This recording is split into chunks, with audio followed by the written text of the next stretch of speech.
evening in Boston, a jam-packed ballpark, and this is the place to be as NBC brings you Game 7 of the World Series. It'll be Don Gullett against Bill Lee, and this is it. And the World Series is brought to you by O.M. Scott, makers of Turf Builder and other fine lawn care products. And your local Dodge dealer who says, if you have a head for cars, head for Dodge. And Kelly Springfield, tires that make a world of difference. And by Right Guard Double Protection, it helps protect you and your clothes from wetness, stains, and odor. Hi, everybody. I'm Joe Garagiola, along with Marty Brennaman. We'll be describing the action here at Fenway Park, Game 7 of the 1975 World Series. And Marty, I don't know how we can do it, how we can follow the act of last night, but somehow the seventh game always seems to come up with something that seems to top everything we've seen before. Well, Joe, I've been around this big league baseball scene only 2 years now, and without question, it was the finest baseball game I've ever had the privilege of witnessing or broadcasting last night. And I agree. I don't think there's any way you could equal the excitement, the tenseness, the drama that we had here at Fenway Park last night. It seemed like we had about 5 games wrapped into one. It wasn't a game that was just decided by a home run. Both teams battled back. There were 2 double plays. They were both on fly balls to the outfield. There were base running plays. It just seemed to have everything. But tonight, it's brand spanking new. And I guess Pete Rose said it best when we talked to him on the baseball world. It began February 22nd, and here we are 8 months later. Right now, we're being entertained on the field by a CYO championship band.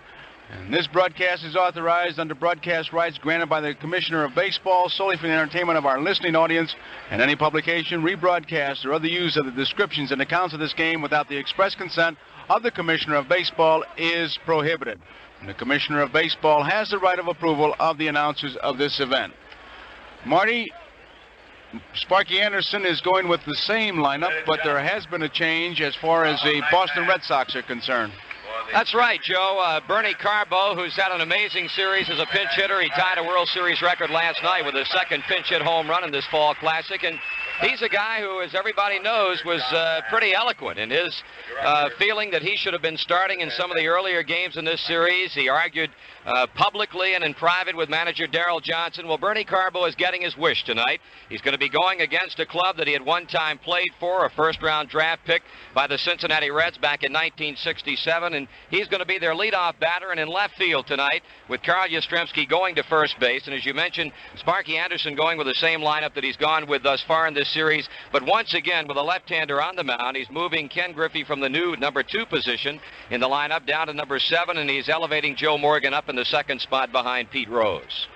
Well, there was no question that the Boston Red Sox, they were just celebrating and going on in that clubhouse. What was it like in the Cincinnati Reds clubhouse, Marty? You traveled with them all year. Was it pretty much the same after any tough loss, or could you really tell a big difference? No, I personally felt a big difference, Joe. I think the club was down extremely last night, with the exception of a guy by the name of Pete Rose. He came in and he told me the very same thing that he told you tonight. He said, it was a great ball game. It's the greatest game I've ever played in. And he said, well, we'll go get him again tomorrow night. I think that it's somewhat of a change team tonight. I think they've gotten back up again, so to speak. I don't know what a loss like that can do to a club that had such an amazing 1975 season, because really Boston is playing the way the Reds played all year long. Come from behind, never say die. And, well, I think it's only fitting this World Series should go to a 7th game. Well, they're playing the same brand of baseball that got them there, and I agree with you 100% that it's only fitting. Tony Kubek talked to the 2 managers. Let's see what Tony and the 2 managers have to say. And Darrell, with all the emotion and controversy around the World Series, especially that last game last night, I think it's been a World Series that's going to go down in history as one of the greatest of all time. Sparky, what do you think? Well, it has to be to me, Tony. It's been the way I heard last night. I was telling Darrell, I felt like I was in an axe fight and finished second after the ball game. So I've had a lot of pressure on it as far as myself last night in that ball game. But I think this is going to be a great finish, and I think we'll have the greatest viewing audience we've ever had. And the Red Sox people have been great to us, and I think we've been the same to them. And they're not looking for no slams. I don't know if we're going to have a winner when it's all over. Darrell, it's a shame. Somebody's got to be a loser. And after last night's game, I don't know if 7 will be an anticlimax, but it's almost a shame that one of you 2 guys in your teams will have to lose a World Series in 1975. Well, Tony, first of all, we well know that there has to be a loser and a winner. They'll keep playing until one is determined. There's one thing about it, Tony. I think a break here and there is going to decide these things. Either team could have won last night as they could have 3 or 4 of the other ball games. And it's just one of those things. It's a rub of the green. It's a bounce of the ball. It's been great. And I think it's been great for our ball club and Sparky's ball club that we could entertain so many people, and they like the way we play the game of baseball. Sparky, Don Gullett will be the same Don Gullett he was in Cincinnati or the first time in Fenway? Well, I hope the way it was in Cincinnati, but of course, like I think what Darrell said, a few breaks tonight I think going to change the whole ball game. If one of his guys hits one out with a couple men on, or one of our guys does, or a boot. But whatever it is, I don't care if it's an error or what, I'm forgetting about it, because to me, no player on my club or Darrell's club is going to take any blame when we went down to 7 games. It's been great for all of us. Sparky Anderson, Darrell Johnson, our thanks. 2 men who have conducted themselves well, managing, and their deportment with the press and everybody else been just great throughout this series. An amazing interview. I tell you, you want to look on both of them and see if that good housekeeping seal isn't stamped somewhere. Really something to listen to the 2 managers as they discuss this 7th game. Somebody's got to win, somebody's got to lose. They realize that. It's for big money, it's for big prestige. Welcome to Fenway Park. But an error, a boot, whatever they want to call it, we're here in the 7th game, and none of my players are going to take a rap. That Sparky Anderson is an amazing guy. Marty, you've been with him all summer. He really is, Joe. I'll tell you, the guy never seems to change, and I think the thing that probably deep down inside hurts him more than anything is a rap that he takes from many people who say that here's a manager who's never won a big one. Well, he's won a lot of big ball games. He's been in 3 World Series. He's won division title after division title. I don't know what more he has to do except to win a World Series to get out from underneath a cloud that certainly is looked upon by other people as that, certainly not by Sparky Anderson and Bob Howsam and the players who play under him, because I think, in my estimation, I think he's the most underrated manager in baseball. Sure, he's got great talent, but how many managers have you seen mess up great talent? It can be done. And I would love to see Sparky Anderson be able to win this World Series just for himself, and I guess that's the Cincinnati Reds coming out in me for one of the few times in this World Series, but that's the way I feel about it. Can't travel with the ball club all year and not have it come out, Marty, but I tell you, people that say you can't win that big one, you don't get into a World Series by not winning the big one. The Cincinnati Reds are being introduced. Rose will lead off at third base. Morgan bats second. He'll be playing second base. Johnny Bench is behind the plate. Batting fourth, Tony Perez. George Foster's in left field. Concepcion's at short. Griffey is in right field. Batting eighth, it'll be Cesar Geronimo. And the pitcher is Don Gullett. Batting 8 in center field, number 20, Cesar Geronimo. Cesar Geronimo being introduced now, and the Cincinnati Reds banners are waving behind the third base dugout. And 35. why don't we pick up the PA announcer as he gets set to introduce the rest of the Cincinnati Reds and then the starting lineup for the Boston Red Sox. Coaches Of the Cincinnati Reds.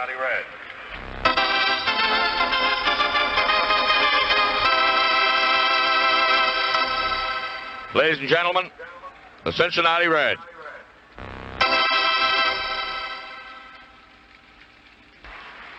Now for the Boston Red Sox.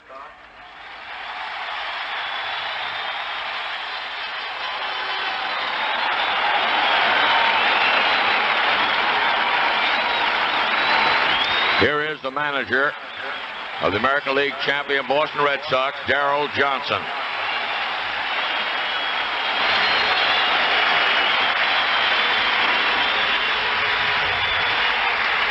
Batting first in left field, number 1, Bernie Carbo.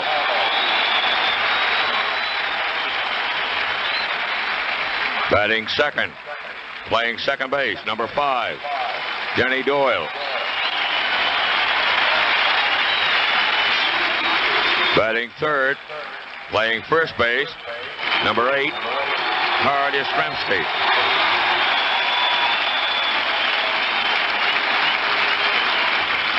Number 27, batting fourth, the catcher, Carlton Fisk.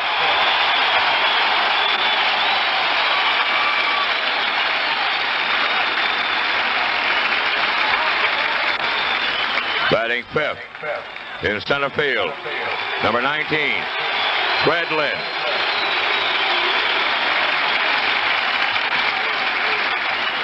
Batting sixth, playing third base, number 6, Rico Petrocelli.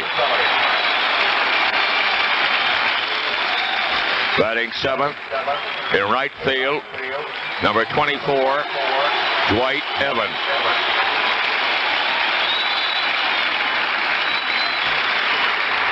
Batting eighth, the shortstop, number 7, Rick Burleson. Batting ninth, the pitcher. Warming up in the bullpen, number 37, Bill Lee.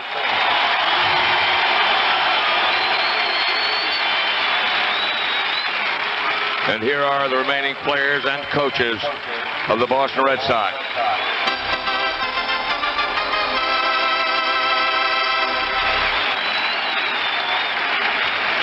Ladies and gentlemen, the Boston Red Sox.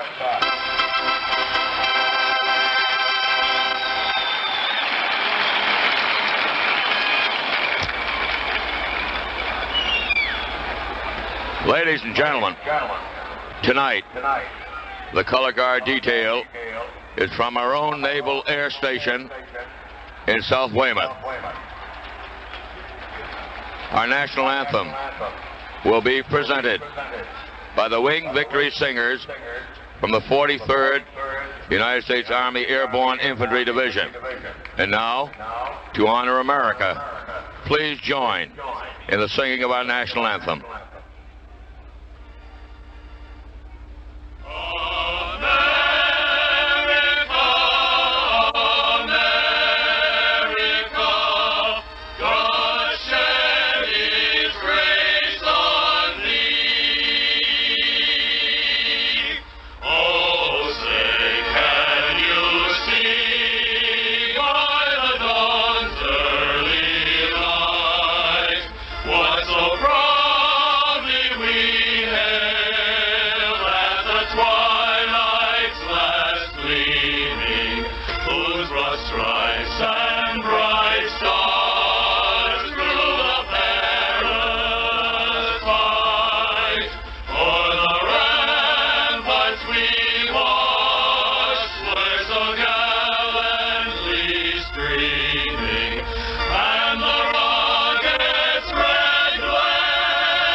With the playing of the national anthem, we get set for baseball, Game 7, and we will return with more World Series coverage right after this message. If you have a head for cars, head for Dodge. This is the year Dodge gives you more. Instead of 2 charges, now there's 4. There's overdrive in Colt GT. Compact Dart holds my whole family. If you have a head for cars, head for Dodge. Head for Dodge in 76, because Dodge has the cars that are turning all the heads. Sporty little cars like Colt, roomy compacts like Dart, mid-size family cars like Coronet, and the car that more people are getting hooked on every day, Dodge Charger. Head for them all at the Dodge Boys. If you have a head for cars, head for Dodge. Drive Charger Daytona and hear the crowd roar. My Coronet wagon holds a grocery store. Dart Colt Charger Coronet. One of these beauties is the one to get. If you have a head for cars, head for Dodge. If you have a head for cars, head for Dodge.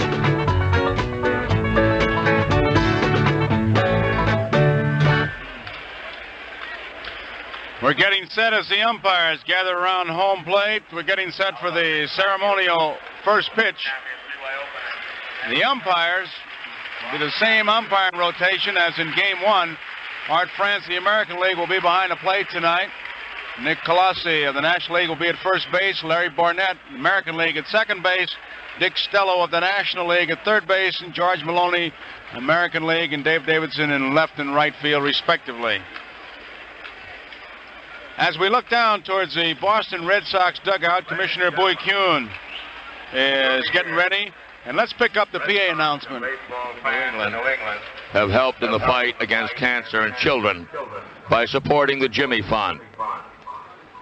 May we direct your attention to the commissioner's box near the Red Sox dugout, where 10-year-old Joey Tramontana of Hull, Massachusetts, representing children from throughout the world who've been treated through the Jimmy Fund at the Sidney Farber Cancer Center of Boston, will throw out the first ball for tonight's game. Joey Tramontana of Hull, Massachusetts.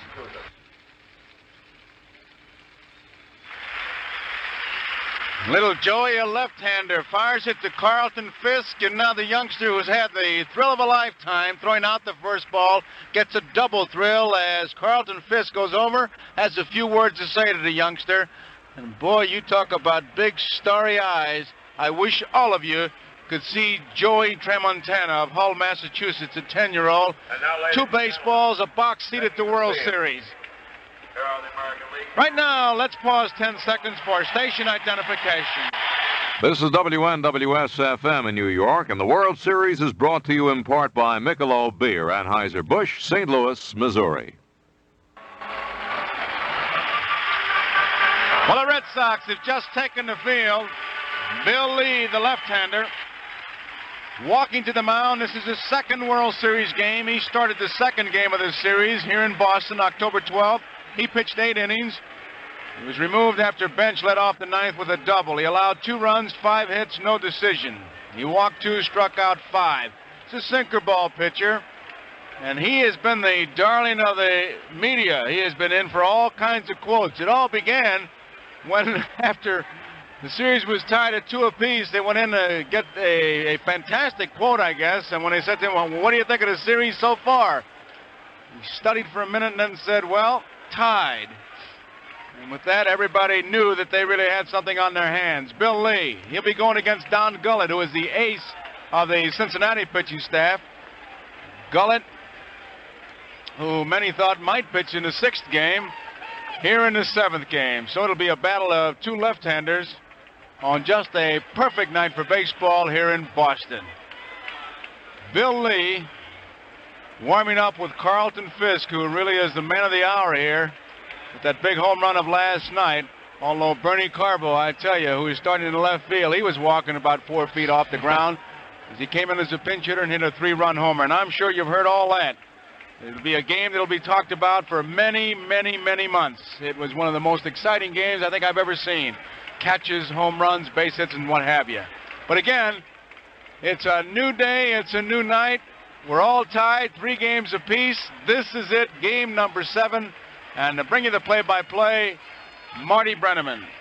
Thank you very much, Joe, and hello again, everybody. Well, as Joe mentioned, it is simply an out-of-sight night here in Boston, and you talk about the eloquent Mr. Bill Lee. He was extremely upset over the fact that he was passed over in the 6th game with Louis Tiant having been the Boston starter last night. And one of the more intriguing quotes that was attributed to Bill Lee was a quote that he was supposed to have said, Joe, that Darrell Johnson has been falling out of trees all season long and landing on his feet. And that's a pretty serious statement to make concerning your manager.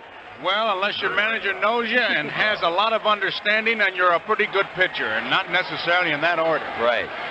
Pete Rose is going to lead it off for Cincinnati, as he has done all season long.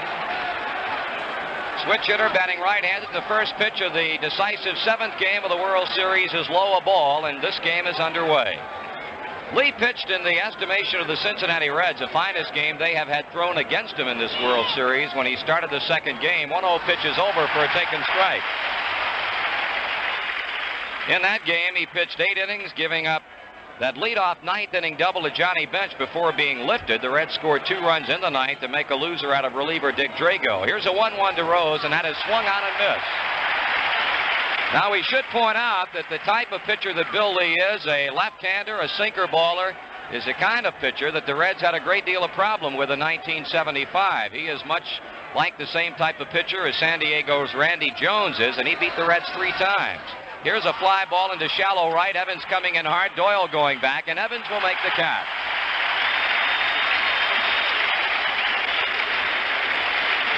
Rose is out on a fly ball to right field. The batter will be second baseman Joe Morgan. As we set the Red Sox for you defensively, at first base, Carl Yastrzemski, the second baseman Denny Doyle. At shortstop, Rick Burleson, and at third base, they draw in Enrico Petrocelli. In left, Bernie Carbo. In center, Freddie Lynn. And right, Dwight Evans. Again, the Boston battery, Carlton Fisk behind the plate, and left-hander Bill Lee on the mound. Morgan offensively has not had a good series. He's 5 for 23 with 2 runs batted in. Had the game-winning base hit in game number 3. Breaking ball is high and tight. Marty, I know you obviously saw more games than I did. I never saw Joe Morgan bunt. He practiced it in spring training, yet Petrocelli is coming in close. Ball strike, Joe. In my recollection, I cannot remember Morgan bunting except possibly in a situation where he feels he's got the third baseman playing back on his heels, will try to drop one down strictly as a surprise maneuver. Certainly not in this situation with Petrocelli playing in on the grass. A 1-1 pitch is just low and inside. 2 balls and a strike on Morgan. The on-deck hitter for Cincinnati is catcher Johnny Bench. Lee, a 17-game winner during the season. And Morgan a pitch away from a walk as the count goes to 3-1.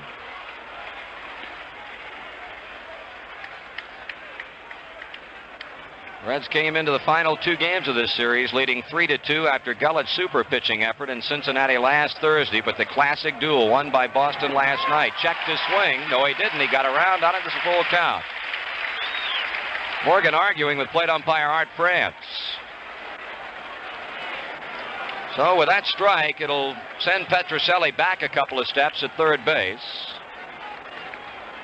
And Morgan now awaiting the 3-2 pitch from Bill Lee as he bids to become a one-out base runner. Freddie Lynn shading him toward right field.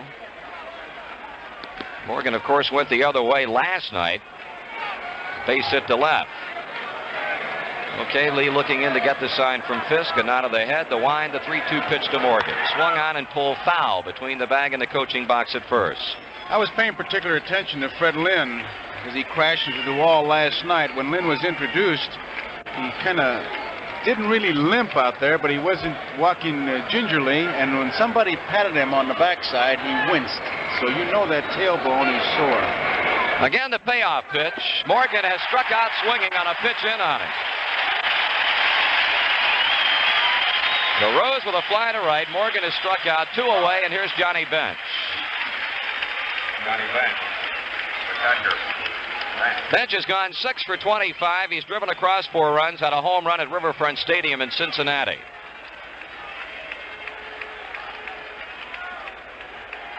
Petrocelli and Burleson playing deep on the left side of the infield with Doyle shading Bench toward the second base bag. Lee working and Bench taking a ball.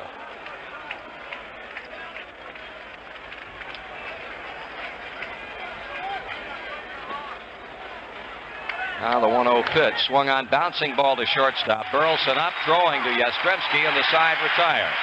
The Reds in the first inning are up and down in order after 1/2 inning of play in the 7th game of this World Series. Cincinnati nothing with the Red Sox coming to bat. Now you may think your lawn doesn't need to be fertilized this fall because soon it's going to sleep for the winter, but that's not the way nature works. Right now, your lawn is going through a vital growth period, sending out thousands of grass shoots to thicken itself. So it needs fertilizer now, just like it did last spring. And that's why it's so important to take a half hour or so and give your lawn some good, rich Scotts Turf Builder.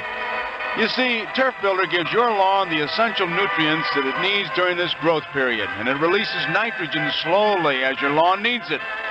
Now, if weeds are a problem in your lawn, try Scotts Turf Builder Plus 2. It controls over 40 different kinds of common weeds, including dandelions, while giving your lawn a healthy dose of Turf Builder fertilizer to grow on.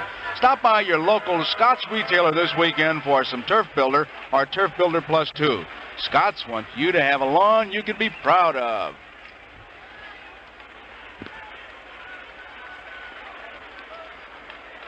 Bottom of the first inning, and for Cincinnati, it's Donald Edward Gullett, 24-year-old veteran of the Major League Wars. Gullett, of course, has been around a long time for Cincinnati, having been their first choice in the June 1969 free agent draft. His sixth season with the Cincinnati Reds, and as far as this World Series is concerned, he has lost a game 6-0 in the series opener here at Fenway to Louis Tiant, and then pitched probably the finest ball game by any starting pitcher in the series.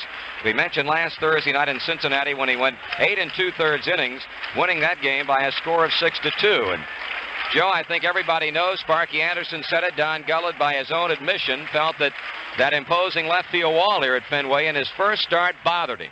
The Reds, of course, are banking their entire season that it won't be that way here tonight. I tell you, I guess it does bother you for the first time, but I think by now they realize it's been blown so far out of proportion that I'm sure they don't even realize it's there. I've never heard anything talked about, photographed so much, and nothing happened.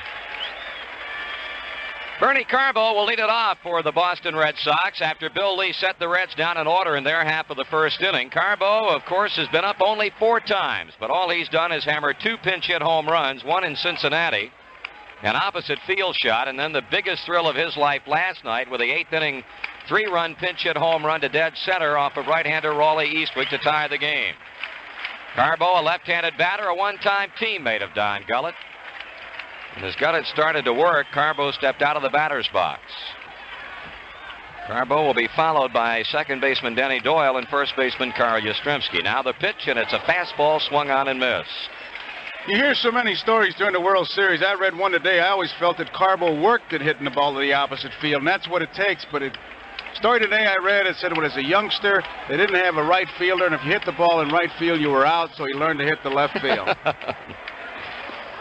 Missing inside, 1 ball and a strike. Where do they get those stories? This all adds to the lore of baseball, I guess. Oh, I expected at the end to say, and this young man grew up to be.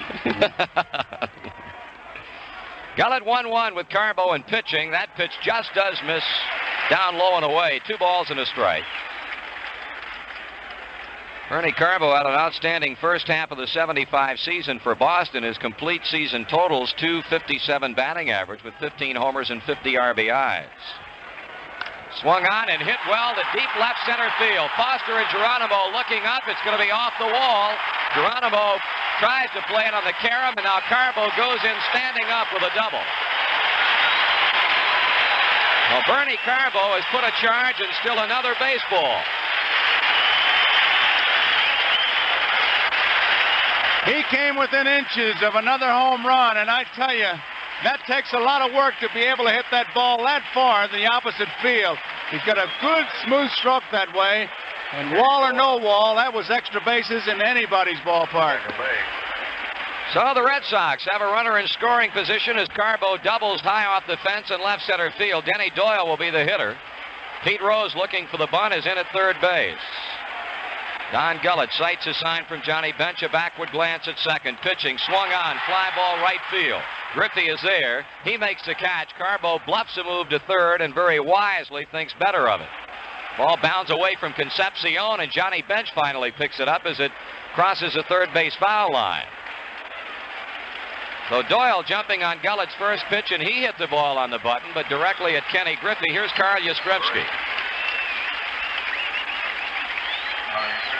Cincinnati defensively looks like this tonight. Tony Perez at first, Morgan at second, Concepcion the shortstop at third, Pete Rose. An outfield left to right, Foster, Geronimo, Griffey, Bench catching. Scoreless in the bottom of the first. Carbo at second and out. Yastrzemski 8 for 24 in the series with 3 runs batted in. Pitch, swung on and bounced foul at first base. Don Zimmer, the Red Sox third base coach, shouting in something to Yastrzemski. Johnny Pesky is at first.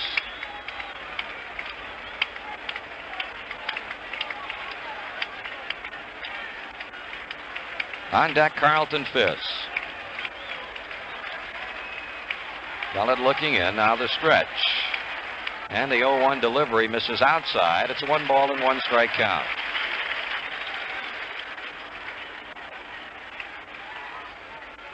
Outfield pretty much straight away for Yastrzemski. Geronimo maybe a step, 2 steps toward right center. Griffey deep and straight away and right. 1-1 pitch outside and low, ball 2. 2 balls and 1 strike. He hasn't been able to get his breaking ball over yet. Gullett has been laboring trying to get his curveball over. His fastball he's been able to get in the strike zone. You don't know where he's trying to spot it, but his curveball, his breaking stuff, that's been a problem. He's behind to the left-handed batter. Yastrzemski sends the next pitch in, and it was a pitch up, and he swung on and missed. 2 balls and 2 strikes. Well, the advantage, if there is any, for Cincinnati playing in a 7th game away from home is that they do have their ace going. Don Gullett, a 15-game winner despite being out 2 months with a broken thumb, and he is far and away the best the Reds have to offer. 2-2 pitch. Ground ball hit to the right. Morgan will get there on the outfield grass. He throws Yastrzemski out as Carbo moves to third.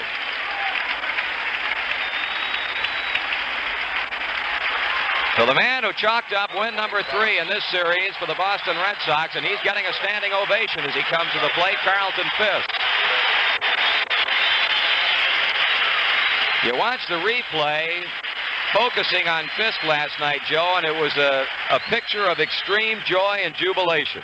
I tell you, the body English that he uses, it made one of the most dramatic shots I've ever seen, because once he hit it, it looked like it was going foul, but as the players talked about it, the crosswind kept it, hit the pole, and when it did, Fisk went into a dance, and man, who can blame him? So Don Gullett charged with the responsibility of trying to get Fisk with 2 down and a runner at third. Pitch is swung on and missed. Well, we checked the flags here at Fenway. Do not have the kind of wind that we had last night. Right now, a very little breeze blowing, and what we have seems to be blowing out toward right field. And a fairly gusty wind as the game progressed last night out toward left. Tried to check his swing, but could not do it. Fisk, strike 2, and Gullett playing good old-fashioned hardball with him. Fisk 6 for 22 in the series. Couple of homers, 4 runs batted in. He and Geronimo, the only 2 players who have had more than 1 home run. Each of them with 2. Carbo at third, 2 down, the 0-2 pitch. High and outside.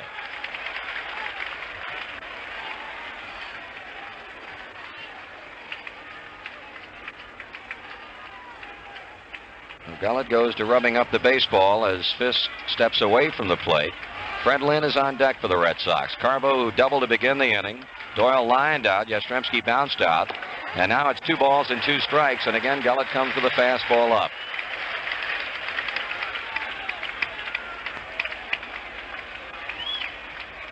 Gullett taking a little bit extra time. Every single pitch a big one.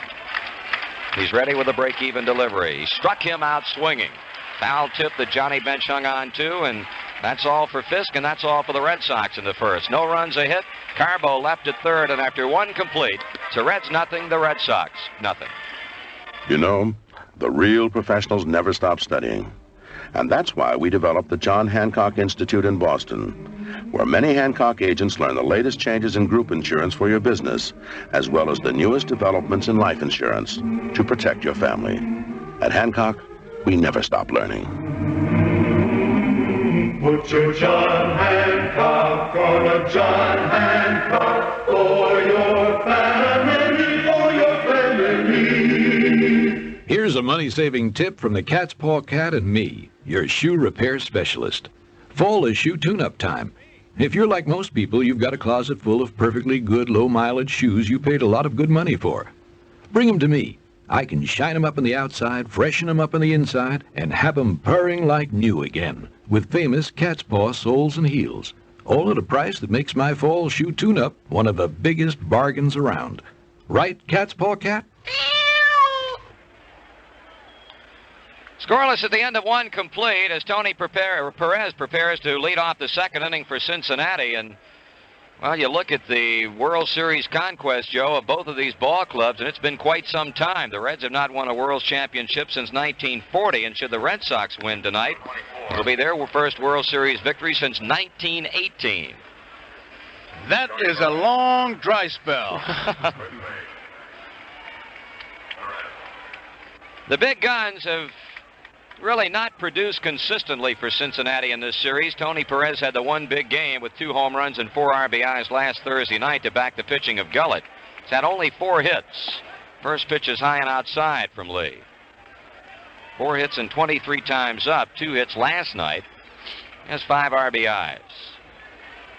Lee with a 1-0 delivery, and, well, there's that dipsy-doodle off-speed pitch. It's over for a strike call. That's a blooper pitch, not like Rip Sewell, but it's so slow, I tell you, it almost freezes you when you're batting. Got it over for the strike. The 1-1 on the way. Perez swings. Ground ball to the glove side of Petrocelli. He's up and throwing. 1 down. Now George Foster, as Bill Lee has retired the first 4 Cincinnati Reds. George Foster.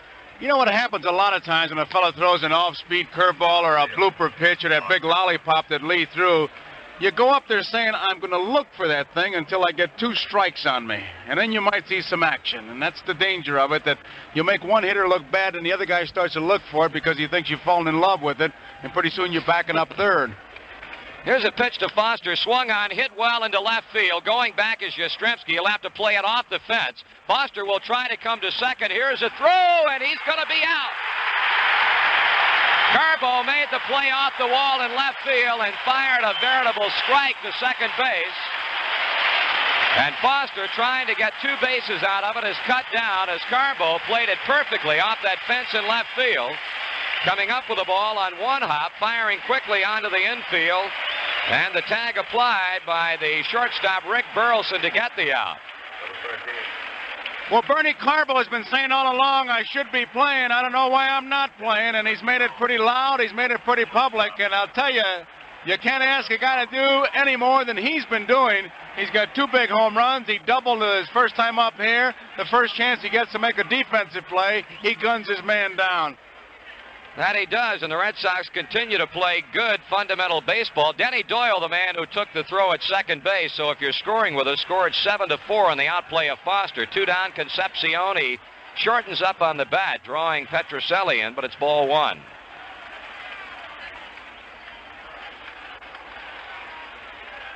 Dave Concepcion, the Red shortstop, 4 hits 24 times, a home run. 4 runs batted in, ground ball hit to the left side. Burleson digs it out. His throw is there. Took Yastrzemski off the bag, but the swipe tag and the side retired. No runs, 1 hit.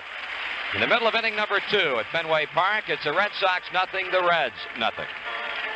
Say, after the game tonight, your clothes might have something to tell you about your antiperspirant. So pay attention to your shirt.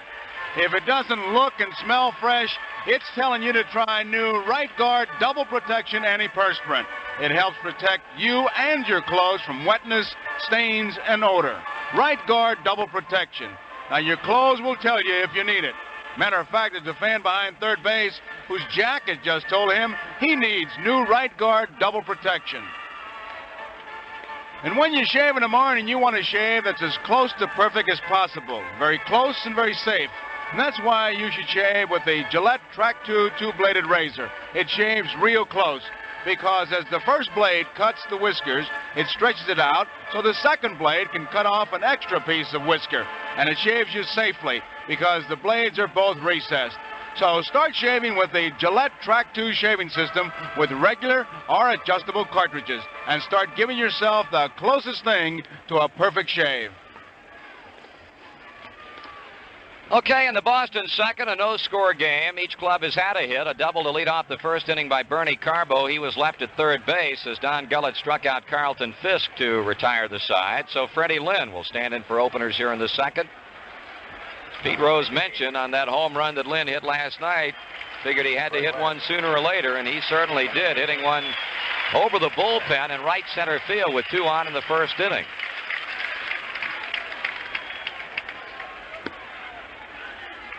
Joe, you mentioned the collision that Lynn had with a wall in center last night. You really wonder how much it's going to affect him tonight as far as movement is concerned. Ball 1. I got to believe that he took a lot of treatment today. I know he did. And the 7th game of the World Series, I tell you, you may be hurting, but you're not going to let your body take over. Fouls off the next pitch. It's a ball and 1 strike.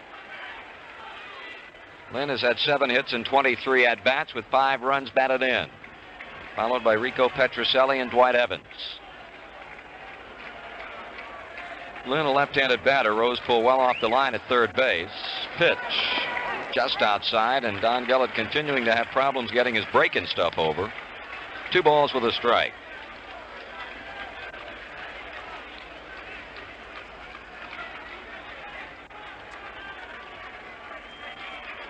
Left-hander against left-handers. Gullett has trouble picking up the sign from bench. He throws, and the heater is high. 3 balls, 1 strike to Fred Lynn. Gullett was simply overpowering against Boston in his last start of this series. He's a man who's trying to give Cincinnati the '75 World Championship. He has walked Freddie Lynn with a fastball up and in. First walk of the game. Johnny Bench is going out to talk to his young left-hander. He seemed to rush the last pitch. And I'm sure that one of the things he's talking about is to bear down on the hitter. Now, Johnson, the manager of the Red Sox, plays a pretty conservative kind of game. He waits for the big inning. But Petrocelli can punch that ball into right field. May look for something. You certainly don't expect Lynn to be running, especially after last night. But with the Red Sox and with the Reds, you can't take anything for granted. You look for everything. Petrocelli at the plate, Lynn at first base, leading against a holding Tony Perez. He hits a drive into deep left field. If it stays fair, it's going to be a home run, and it is a foul ball. Well, Petrocelli gave it a ride. Boy, you wonder if that wind was blowing like last night. As you look at the flag in center field, it is limp. Because he touched one off. He put a pretty good charge into that one. Don Gullett will put that back in his memory bank and try to remember not to throw that particular pitch again to Petrocelli.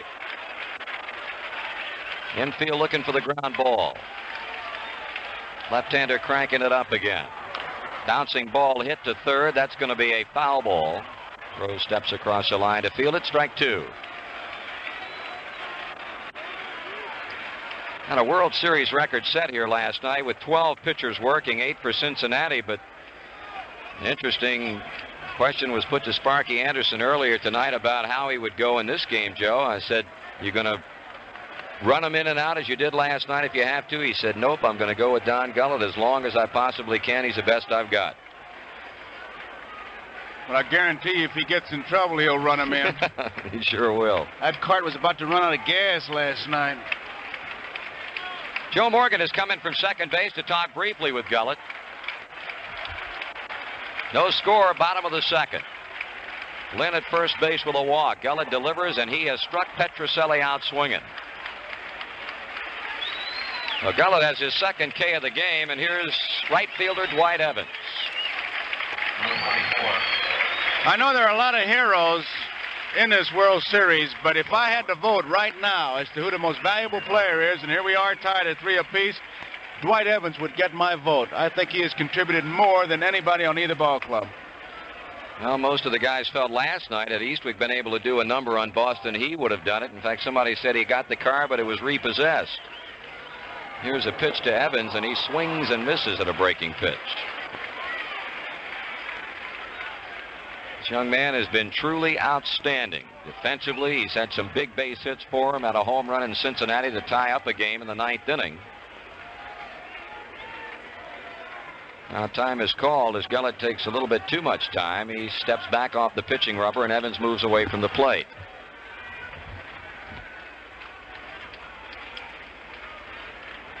Now the check of Lynn. And the 1-strike pitch. Breaking ball is popped in the air down the left field line. Foster, Rose, Concepcion. Who's going to play it? Pete does in foul ground. And now quickly throwing on to first, but not in time to get Lynn coming back.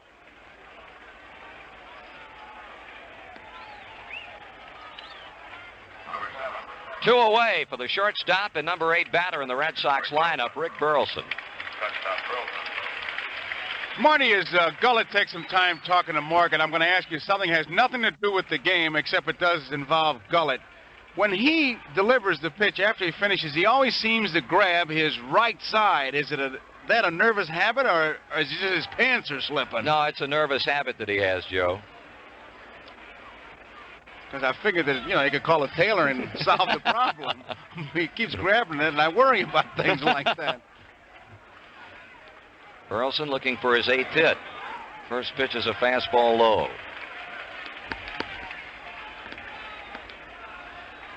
7 hits, 21 times up for Burleson. A couple of runs batted in. Lynn got the walk to begin the inning. Petrocelli has struck out. Evans has popped out. There goes Lynn. Ball is hit to right field. Griffey moving toward the line. Back a few steps. He's got it. And the side retired. Boston second. Statistically, no runs, no hits. One man is left. And after 2 complete, the Reds nothing, the Red Sox nothing.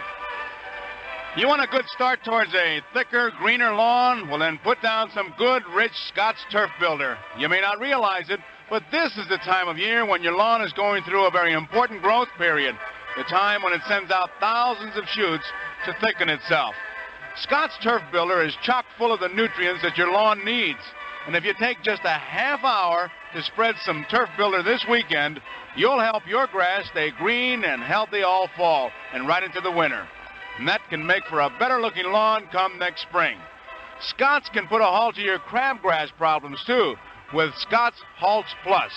Halts Plus contains Turf Builder to fertilize your lawn, plus a special crabgrass preventer that's guaranteed to keep crabgrass from coming back.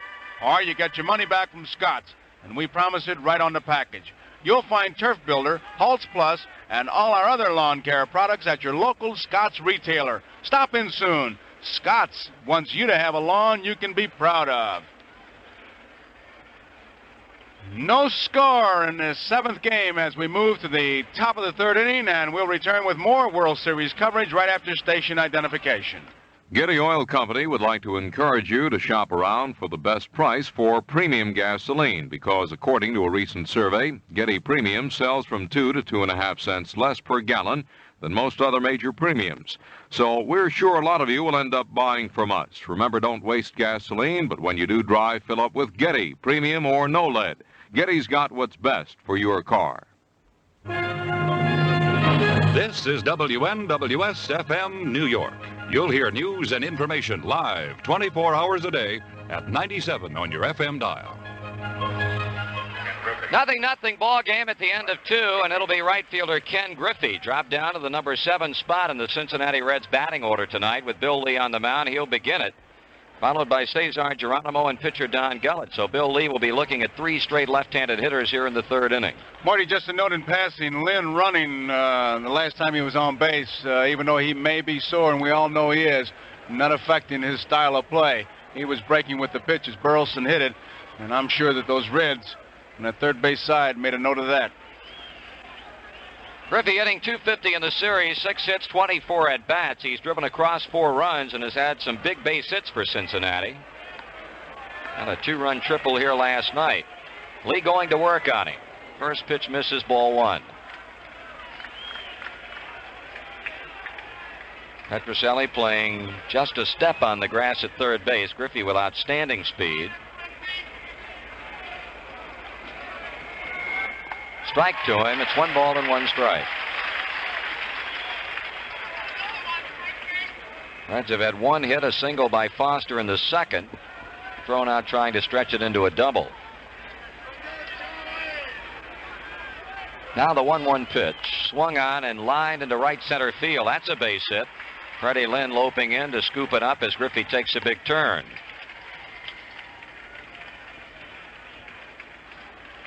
Here's Cesar Geronimo. He had one right down the line last night that just stayed fair for an 8th inning home run that at the time had the Reds out in front by 3 runs.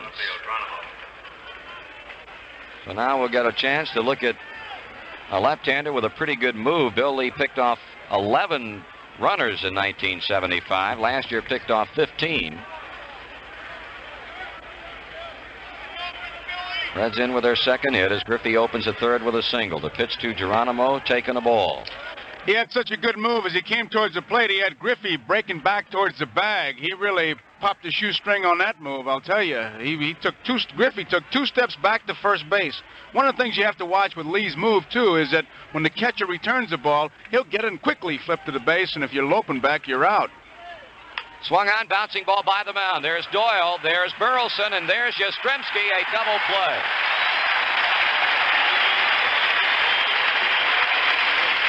Boston turns a bang-banger. Doyle to Burleson to Yastrzemski, and they're 2 down with nobody on. Lee helped himself, too, although I doubt if Griffey would have been able to take anybody out at second base the way Burleson and Doyle handled the ball, but there was no chance on that ground ball because he had about a two-step lead. So Lee can direct full attention at his opposite number, Don Gullett. Pitch, swung on and missed. Gullett in this series has had 1 hit and 6 times up. Lee's 0-1. Swing and a miss on a pitch out away from him and quickly strike 2. Gullett, a left-handed pitcher, but a right-handed batter.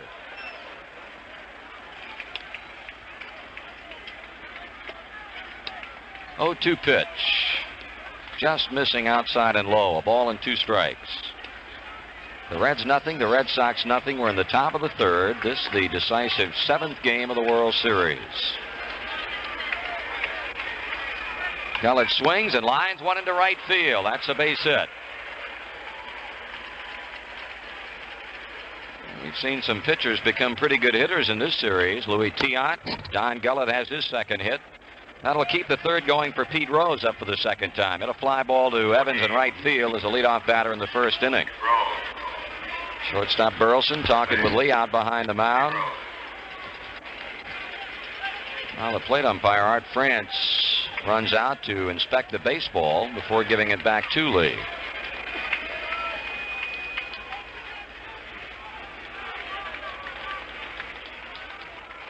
We've gone through the umpire rotation 1 complete time. In fact, this was the alignment in game number 1 with France behind the plate. Gullett with a jacket on down at first base, 2 away. Lee working to Rose. Strike swinging.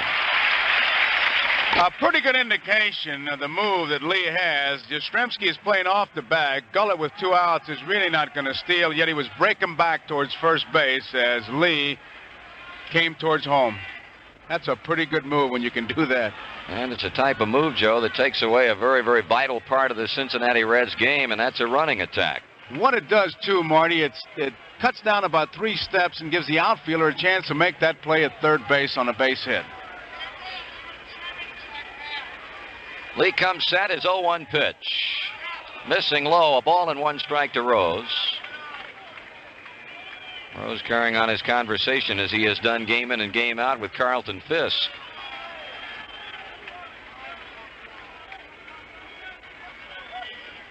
Two balls and 1 strike. Throw down to first base, but Gullett, not straying too far off the bag, is back easily. Doesn't take much to pick a fellow off on a play like that. All he's got to do is put his head down and just kind of walk back and maybe, you know, count his money or figure out his average, and he's nailed. Rose hits a slow ground ball foul at third base. Picked up there by third base coach Alex Gramis. So Lee involved in a 2-2 count with Pete Rose.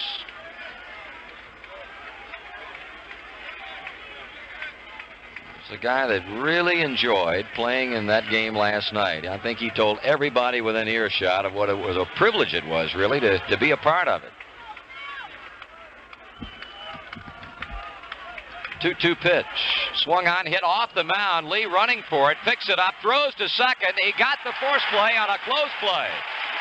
Good play by Bill Lee on a ball that hit off of him, kicked over toward third. He recovered and made a quick snap throw to Denny Doyle to get the out of Gullett in a close play at second base. So for Cincinnati, no runs, 2 hits with a man left on, and after 2.5, it's a Reds nothing, the Red Sox nothing.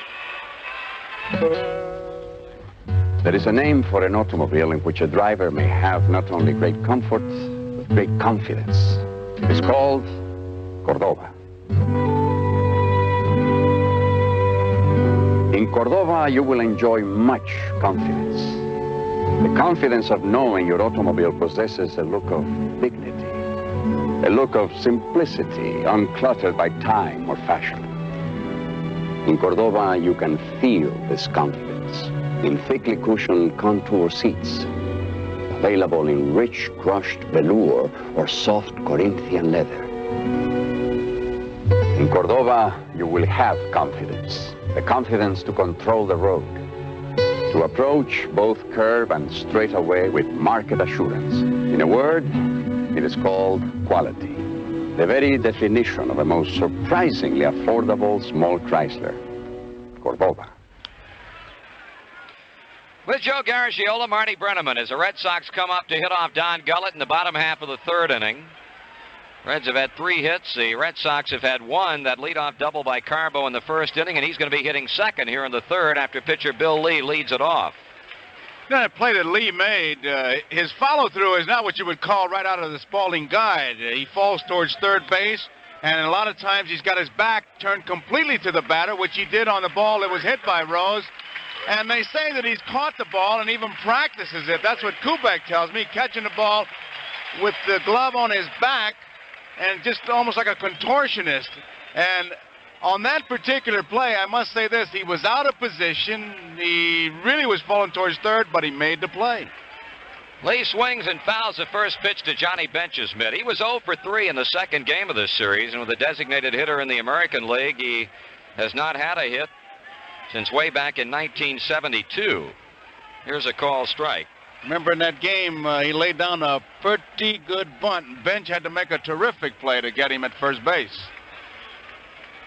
No balls, 2 strikes. His pitcher faces pitcher, tries to lay a bunt down and pops it foul back onto the screen. So that's going to be strikeout number 3 for Gullett, who's gone through the Red Sox batting order 1 complete time, having given up a hit, 3 strikeouts and a walk, and he'll be throwing to Carbo for the second time.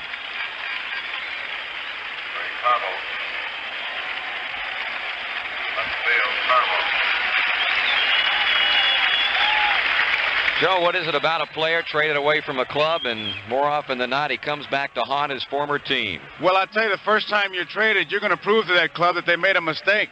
Second time, you start to wonder, and the third time, you start checking the air conditioning schools. Ball 1. I know the first time I got traded, I'm going to show him, boy. And the second time, I said, uh-oh. Third time, they announced it was going to hurt both teams. So now I started looking around a little bit. 1-0 pitch. Fastball inside to Carbo. It's ball 2. No score. The Red Sox have posed the only threat with a leadoff double by Bernie in the first inning, but he was left at third. Tried to check his swing. It's a strike anyway. 2-1. That was an interesting matchup right there. 2 balls and no strikes. I was just wondering whether Gullett would go with his strength to try to get him with an off-speed pitch, but he fired a fastball. Gullett working quickly again, and he's ball 3 to him on a breaking ball down and away. 2-0, 3-1. That's when you're known as a cripple shooter. This is where you got the edge on the pitcher, and when you start looking for pitches. Let's see what Gullett throws. Fastball foul back.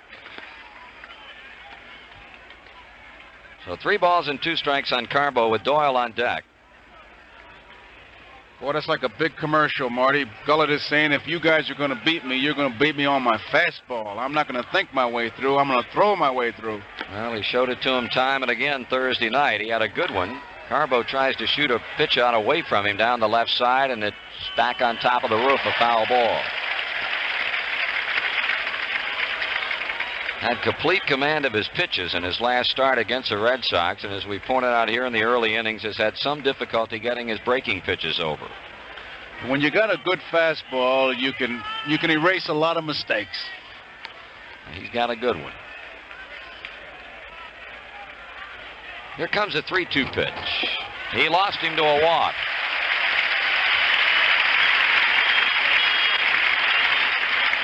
Gullett has just issued his second base on balls, and now Doyle, who lined to right field in the first inning. Second base,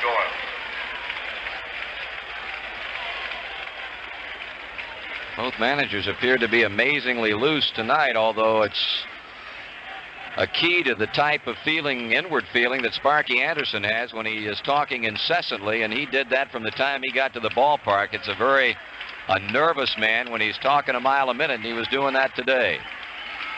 Now Doyle with Carbo at first. Fastball is high. I got to believe they'll put a play on in this sequence right here, and ball 1 would be a pretty good time to do it. Carbo's got pretty good speed. Doyle can handle a bat. He's got a little edge on Gullett. I'd start looking for something to happen. There's a check of Carbo. There he goes. The batter, Doyle, just throws a bat at the ball and fouls it back. So they definitely had a play on with Carbo breaking on the pitch and a foul ball from Denny Doyle. It's a funny thing how you get a feeling like that.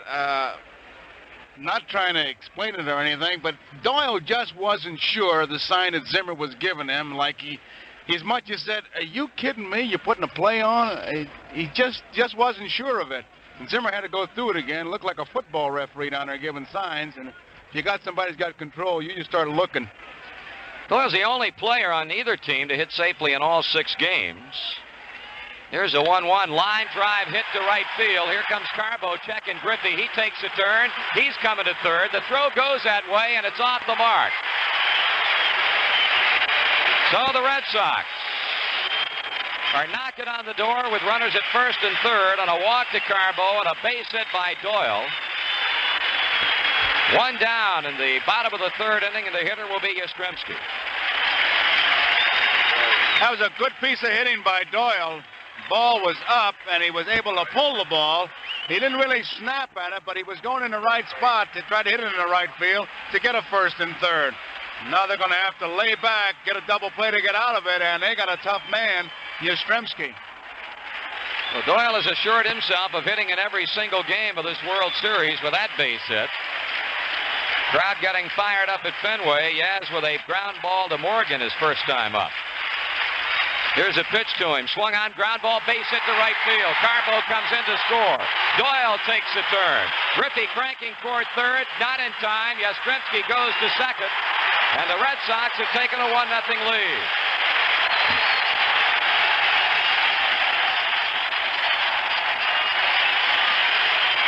Back-to-back base hits by Denny Doyle and Carl Yastrzemski to plate the first run in the 7th game. Not only did they get the run in, but the throw by Griffey, and Concepcion was a bit disgusted. It was not a good throw to the extent that he couldn't cut the ball off. And Yastrzemski, he may not win the 440 for you, but he knows how to run the bases. As soon as he saw the ball getting by Concepcion, he took off for second. And sure, he moves into scoring position, but more than that, he stays away from that double play situation, and now they've got to play in. Good piece of base running by Yastrzemski. He capitalized on a mistake. Well, first base is open, and apparently they're going to give Fisk an intentional walk. And the Reds have activity underway in their bullpen. Right-hander Pedro Bourbon is up and throwing, along with Jack Billingham.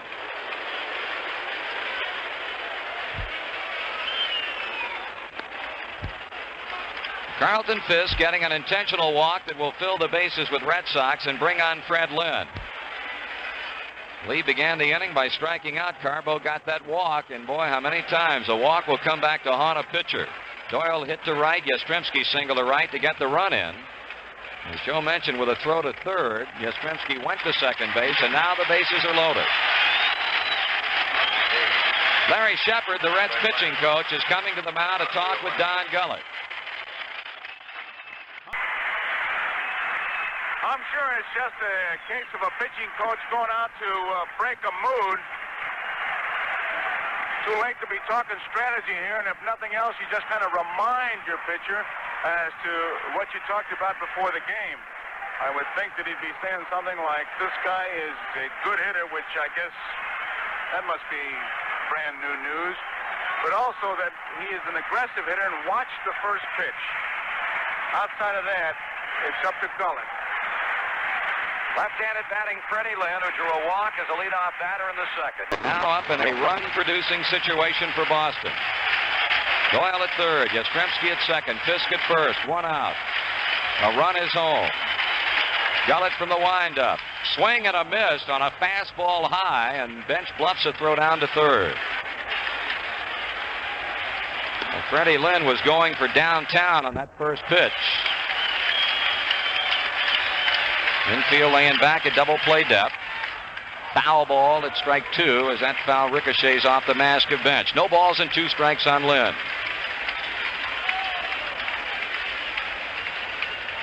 Jack Billingham, Pedro Bourbon, a couple of right-handers throwing in the Cincinnati bullpen.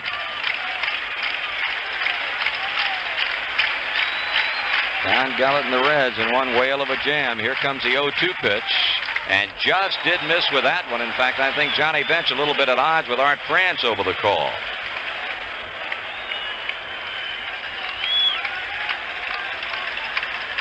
Gullett walks the backside of the mound. Now comes back on top. Glances to the runner leading at third base, Denny Doyle. Now checking in with Bench. The 1-2 pitch still in. 2 balls and 2 strikes is low and inside.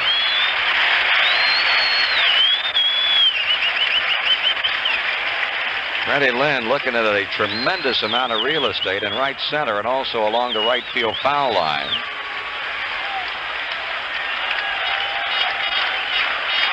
Gullett kicks and deals. Strike 3 is called as he broke one over on the outside edge, and Art France has Freddie Lynn right up in his face arguing on that pitch.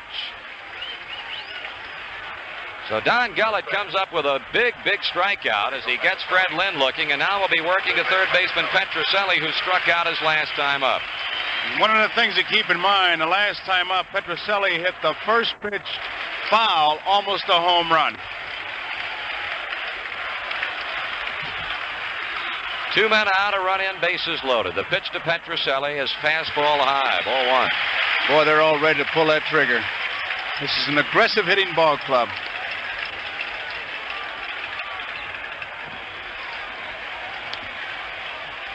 Gullett coming back. 2 balls and no strikes. Inside to the right-handed batting Petrocelli.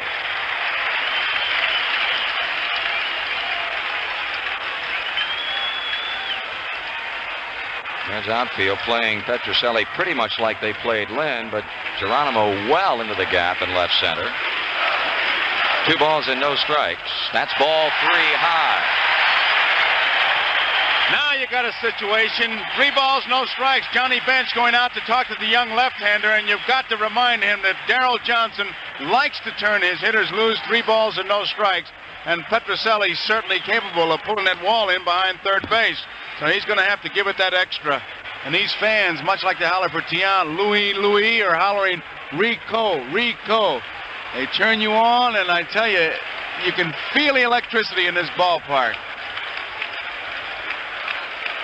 Sparky Anderson a bit concerned right now. Gullett needs a strike badly. Petrocelli takes it, and it is over for strike 1 call. So now it is Rip City if that pitch is in there for Petrocelli. Gullett ready. 3-1 pitch. Swung on and foul back. So the left-hander has gone as far as he can go with Petrocelli. 3-2, 2 down. The runners will be on the move. Doyle, Yastrzemski, Fisk, third, second, and first. Now time is called by Cincinnati shortstop Davey Concepcion as he talks with umpire Dick Stello. He's pointing up to the press box. Something is bothering Concepcion. Stello looking that way as Concepcion returns to his position, and well, we really have no idea what it possibly could be. Here comes a big pitch. 3-2, the runners are off. It is ball 4 high, and Gullett has walked the run in, and the Red Sox have taken the 2-0 lead.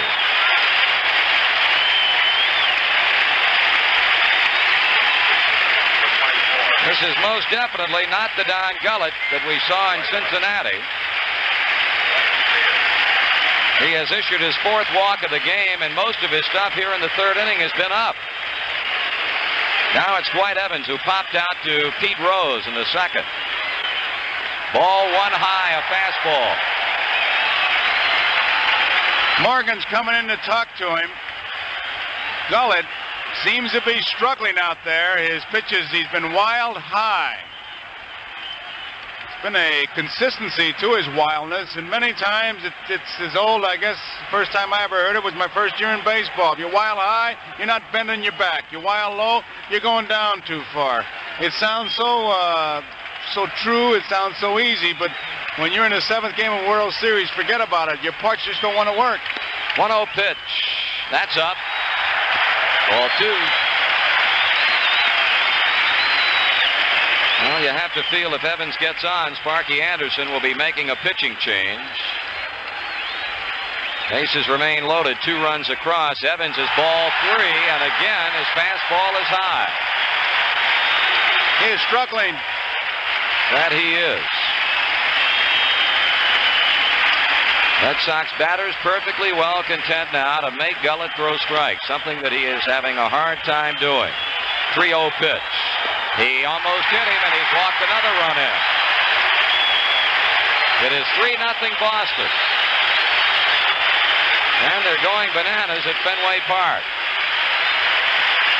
When you look at the statistics of Don Gullett, his control, he has averaged slightly over 3 walks per 9 innings in 1975, and it's about the same as his 1974 average, and that was the 5th base on balls given up, and we're only in the 3rd inning. Well, apparently Sparky Anderson is going to stay with him. Rose is in from 3rd base as Burleson becomes a 9th man to hit in what has been a 3-run inning.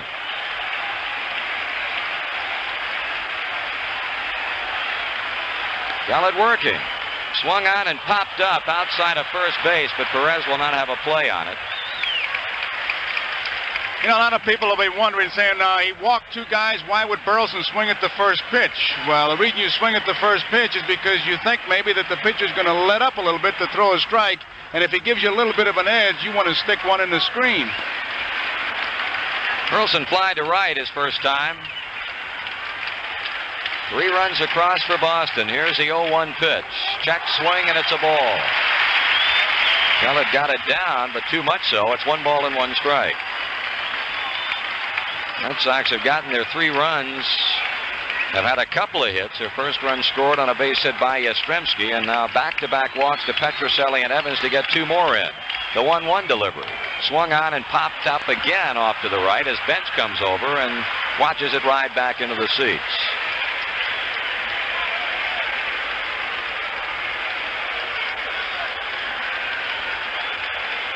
One and 2 the count.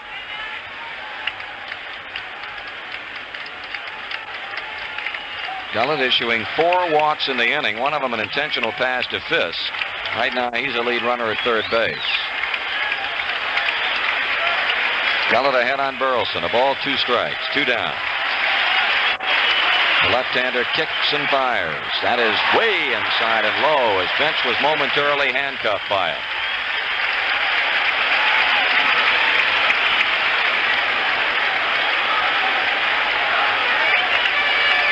Don Gullett struggling and struggling badly. Quick glance at 3rd base. Now the 2-2 pitch. Struck him out swinging. So the inning is over for the Boston Red Sox, but they get 3 runs on 2 hits with 3 left.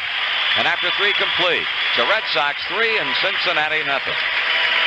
Okay, Phil, I need you to set up this particular pitch attitude. This will give us our proper airspeed. If we can establish this pitch attitude, we can have no problem in maintaining a proper descent. This is Frank Blair for Cessna Pilot Centers. What you're hearing is an instructor directing an actual student landing approach.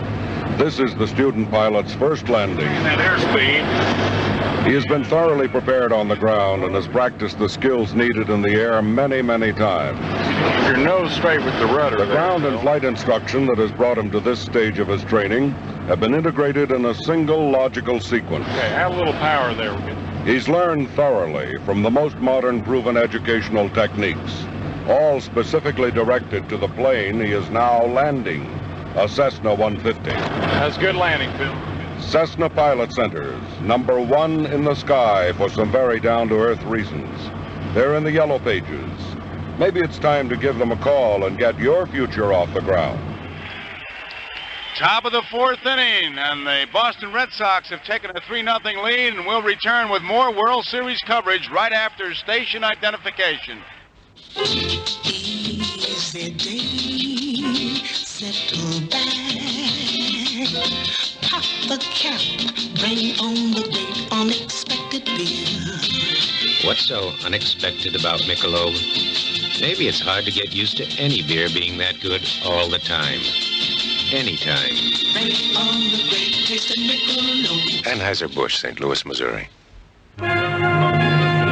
This is WNWS-FM, New York. You'll hear news and information live 24 hours a day at 97 on your FM dial. Well, the Reds, who had to battle back from a 3-0 deficit last night, are faced with just the same type of thing here tonight in the 7th game of this World Series. as they come to bat in the top of the fourth inning with Joe Morgan leading it off against Bill Lee, who's given 3 Reds hits. The pitch to Morgan misses inside. Joe was struck out swinging, the first time he has struck out in this World Series in the first inning. He bunts one, first base side. That's going to be a toughie. Lee is over, cannot make a play, and Morgan is on with a bunt single. So Morgan taking it with him down the right side, a perfectly placed bunt. Lee came off the mound as quickly as he could and tried to shovel it off the grass and on to first baseman Yastrzemski, and did not come away with anything. I think there's one fella probably listening and watching this game that says, well, that's the way I told you to do it, and that would be Rod Carew. Joe Morgan went to the Twins training camp. He just wanted to learn how to bunt or be a better bunter, and Carew worked with him. And I know at the All-Star game, Carew was asking about it, and Morgan said, I just don't try it. And here he is getting it started. It was a beautifully placed bunt. So the Reds have out-hit the Red Sox 4-3, but trail 3-0. Johnny Bench, a bouncing ball to the shortstop in the first inning. Let's see what's on Morgan's mind here. Lee gloved hand on right knee. Has a sign from Fisk. The pitch to Bench. Out away from him. Ball 1. Reds as a team have stolen 7 bases and 9 tries in this World Series. Morgan has 1 steal and was thrown out 1 time.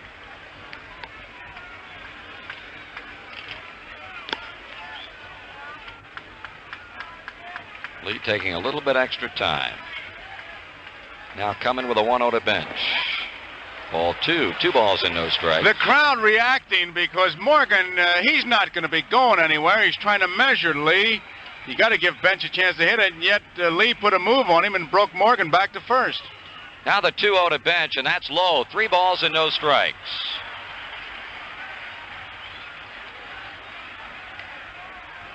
So the Reds, spotting Boston 3 runs, are trying to stir something up here in the 4th inning. Here's a throw to first base. Lee quickly getting it onto Yastrzemski, but Morgan back. Tony Perez, the on-deck hitter. Pitch. That's a strike. Bench had flipped the bat away, and Art France says strike.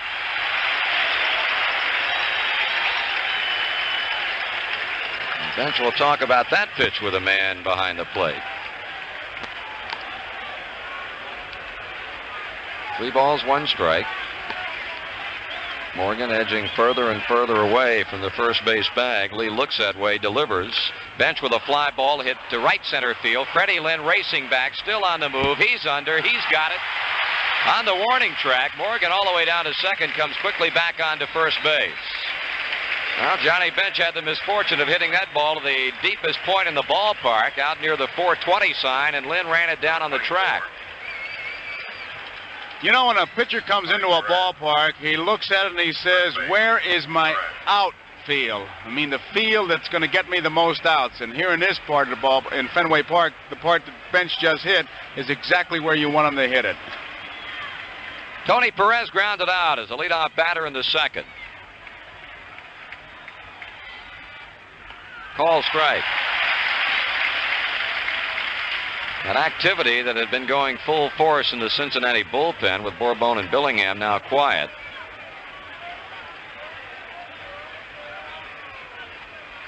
Lee's throw to first base, a lob throw, and Morgan steps easily back.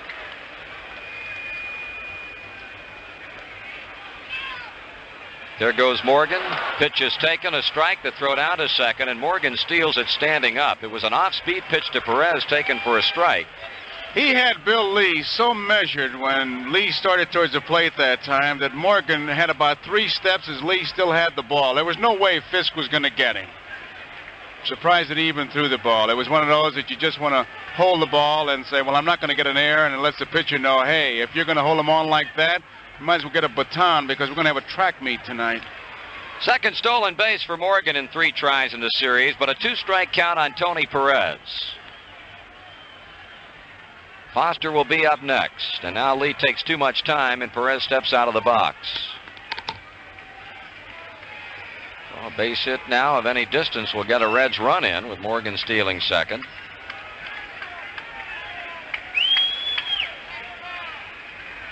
Here's the 0-2 pitch. Swung on and popped up.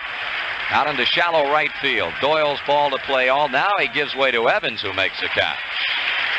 Evans calling him off of it. 2 down in the 4th for Cincinnati. Foster will be the hitter. He very wisely running out to back up third base, and now heading back toward the mound to take the ball from the shortstop Burleson. You hear a lot of quotes from Bill Lee about Bill Lee, but one thing that somehow gets lost is the fella knows how to pitch, and he's well schooled in the basics. That ball was hit to right field. He didn't stand on the mound and become a spectator. He went behind third. He was backing it up. He's in the right spot at the right time. He says a lot of things. Interesting. You enjoy hearing him, but he knows how to play. Foster hit one off the wall in the 2nd inning, was thrown out trying to get a double. Lee looking Morgan's way at second. The pitch is swung on and popped up. Carlton Fisk coming over, and he's got room to make the play just this side of the Reds dugout, and that's the inning. No runs, a hit, no errors, and a man left. In the middle of the 4th, it's Boston 3 and Cincinnati nothing. Are you thinking about putting your lawn tools away for the winter? Well, I tell you, the folks at Scott's, well, they want you to think again. You see, right now, that's right now, your lawn is going through a vital growth period and sending out thousands of grass shoots to thicken itself. So now's the time when your lawn could use a little extra care. Now, all it takes is about a half hour of your time and a bag of Scott's Turf Builder. Turf Builder gives growing grass the nutrients it needs to help it stay green and healthy all fall and right into the winter. And that makes for a better looking lawn come next spring. Now, another good idea is Scott's Turf Builder Plus Lawn Disease Preventer. It not only feeds grass, but also protects it against winter diseases that can leave a lawn brown, patchy, and thin. Now, you'll find Turf Builder Plus Lawn Disease Preventer, and all our other lawn care products at your local Scott's retailer. Why not drop in this weekend before you put your lawn tools away? Scott's wants you to have a lawn you can be proud of. Okay, as we go to the bottom of the 4th inning, it'll be Bill Lee, the same man who opened up the 3rd, leading off the 4th for Boston against Don Gullett. Marty, just a note on that pop fly that was hit by Foster. Lee was right next to Carlton Fisk, who was next to the railing, hollering, lot of room. And I'm sure if Fisk would have had any problems at all, Lee would have been there to make the play. When you go after a ball like that, you'd like to feel that you've got plenty of room, and the only way you can feel that way is if somebody tells you. And Lee was there to do it. Gullett works to the plate. It's ball 1 low. Gullett hoping for better things in this 4th inning. Red Sox batted around against him, walked 2 runs in. 3-0 Boston. Strike call. Pitch on the inside part of the plate at the letters. 1-1.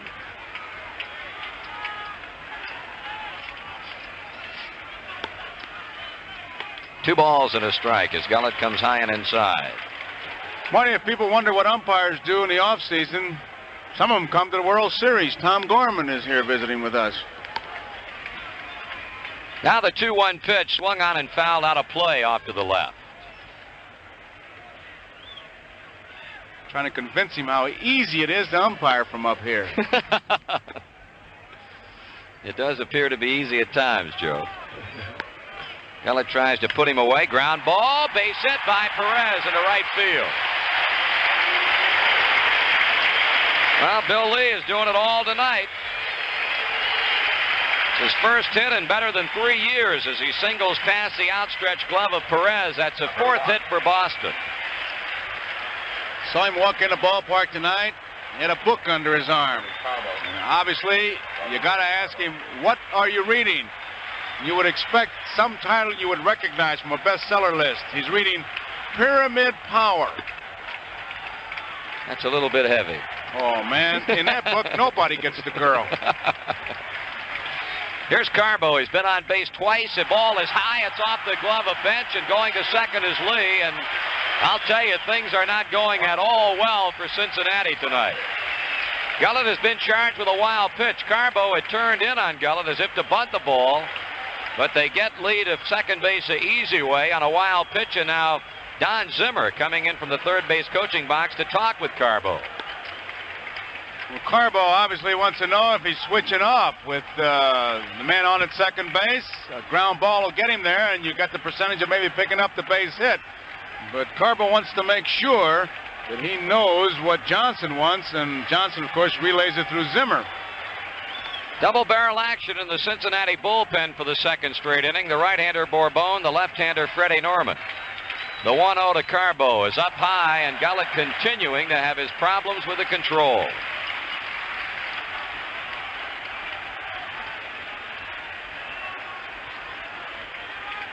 Lee with a base hit to begin the inning, going to second on a wild pitch.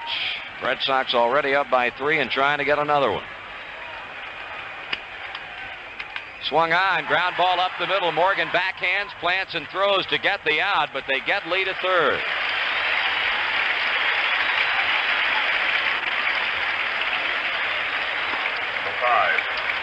So Lee moving on to third as Carbo hits one up the middle, stabbed by Morgan, and the outplay at first base. Here's Denny Doyle. Cincinnati infield coming in. Doyle is lined to right. He has singled to right and scored a run. Doyle has tied a record done 20 times previously, hitting safely in all games of a 7-game World Series, last done by Tony Perez of Cincinnati back in 1972. Overall, Doyle with a 9-game hit streak. Check swing ground ball, backhanded by Rose. No tag on third, throw to first in time. And Pete very alertly tried to see if he had a play on Lee off the bag, but didn't, and then was able to get Doyle at first base. 2 down. Carl Yastrzemski bounced out in the first, single to run across. The first run of the game in the third.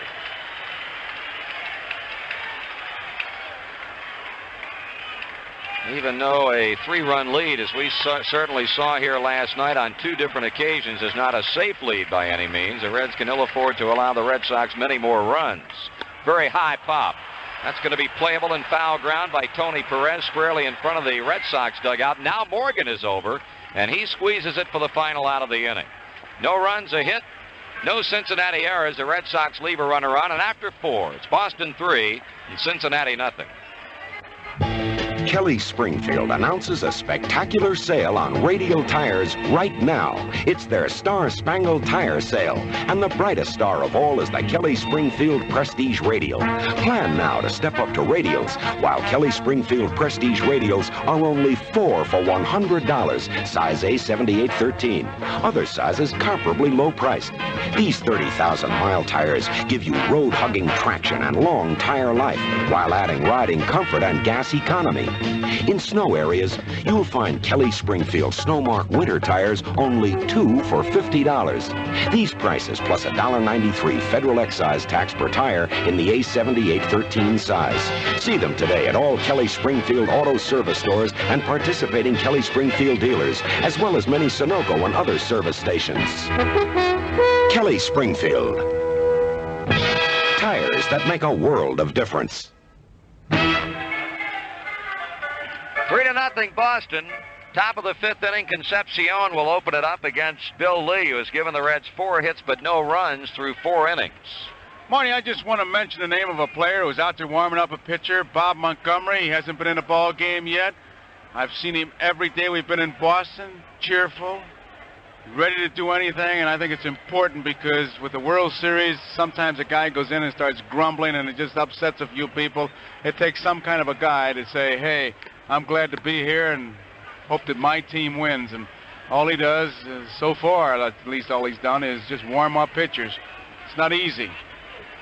Montgomery, one of 3 Red Sox players who has not seen any action in this series. In addition, Tim Blackwell, another catcher, and a reserve infielder, Bobby Heiss. While for Cincinnati, one pitcher, Clay Kirby, the backup catcher to Johnny Bench, Bill Plummer, and utility infielder, a rookie, Doug Flynn, for Cincinnati. Concepcion 0 for 1. He bounced out to Burleson in the second. We have just done a public service because I've been in that spot where my family wondered how I was and where I was, and we just told them. Well, we can say that all 6 of those players are healthy and fit. And ready to play. Absolutely. Just if the manager would ask them. Is that too much to ask?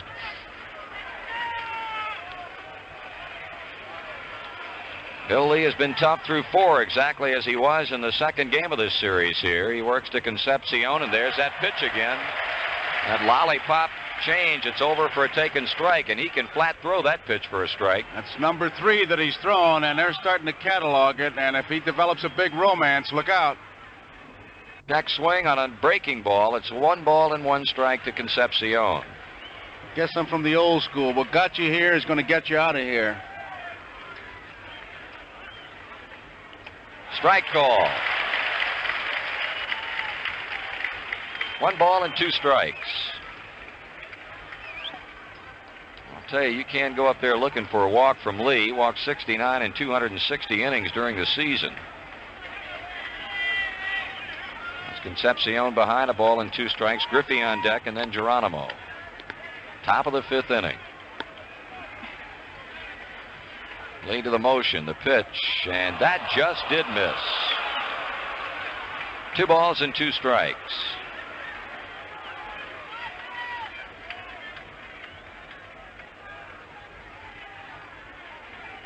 Foul ball just off the tip end of the bat, off to the right.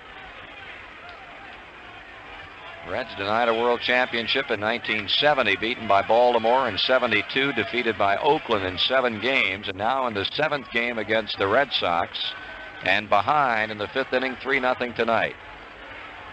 Ground ball hit slowly, wide of first, backhanded by Yastrzemski, foot races on, and Concepcion wins it. Lee broke off the mound. Concepcion with good speed on a ground ball hit wide of first base. That'll go down as an infield hit. You know, Lee was in trouble because on his follow-through, he always falls towards the third base side. And you say, well, why can't he correct it? Well, maybe he can't and still keep the same kind of effectiveness. Sure, if you were a picture book pitcher, they'd say you have to follow through, equal balance, and get over there. But you want a pitcher to throw his good stuff because he may get beat, well, maybe once every 10 years on a ball that's hit, and you can't feel it because of the follow-through. And he just got burned right there because he falls towards third, and now they're just kind of regrouping out there to take an inventory to see how he feels.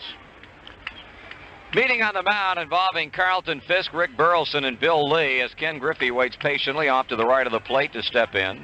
Those are always great conversations, Marty. You go out to you say, how do you feel? Pitcher looks you in the eye and he says, I'm tired, dummy. So you go back to the plate and you say, now what's he mad at me for? That's end of conversation, huh? That's it. Or you'll say something like, if you had any brains, you wouldn't be a catcher in the first place. And you say, well, I'm out here to help you.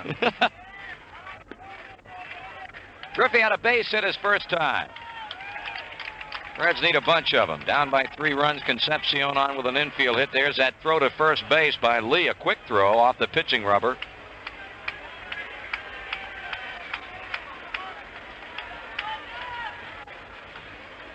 Pitch on the way to the plate. Ball 1 is low. Well, it's all quiet again in the Cincinnati bullpen, or is it? Maybe a left-hander down there working. Freddie Norman was throwing in the last inning. Griffey swings and misses. Ball pops in and then out of Fisk mitt. 1 ball and 1 strike. Griffey's hit in the 3rd inning. His 7th World Series hit. Up to this point, it has been all Boston, even though the Reds have out hit him 5-4. Took advantage of wildness from Don Gullett in the 3rd inning. 2 balls and 1 strike.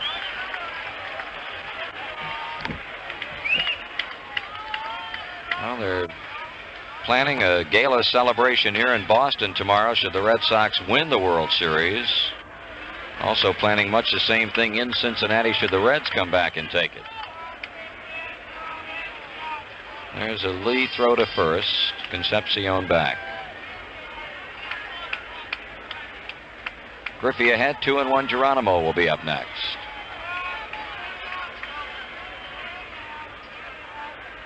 Griffey, a shot off the glove and by the second baseman Doyle into right center field. A line drive that he tried to backhand on the short hop, and it got by him, and though the Reds have runners at first and third. I just wonder if it was the same kind of a situation that he had in Cincinnati when he seemed to break when Bench hit the ball, and his explanation after the game was that he lost the ball coming out of the uniform because he was handcuffed on a ball, but the fact that he didn't get in front of it is the thing that makes you wonder about it. Well, Doyle has been charged with an error on the play. So the Reds with an opportunity. First and third, nobody out. Geronimo, his only time up, he hit into a quick 4-6-3 double play in the third. Check swing, a foul ball. Well, Don Gullett has moved on deck, and it appears that Jack Billingham is a man presently loosening up for Cincinnati. First error of the game goes against Boston second baseman Denny Doyle.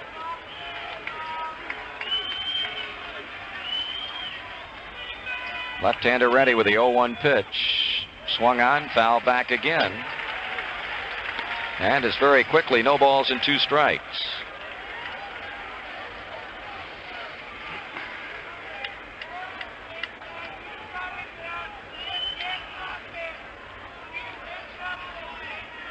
Merv Rettenman looking for a bat down in the Cincinnati dugout. And quite possibly he's going to hit for Gullett. Lee ahead, 2 strikes. Cesar Geronimo waiting the pitch. Another foul. That handle foul ball straight back. That's one of those pitches that you're lucky to fight off. That was right in his hands. He'd have hit that ball with the wind blowing out. It might have gotten to the grass part of the infield. So Bill Lee throwing nothing but strikes to Geronimo. Concepcion at third base, Griffey at first.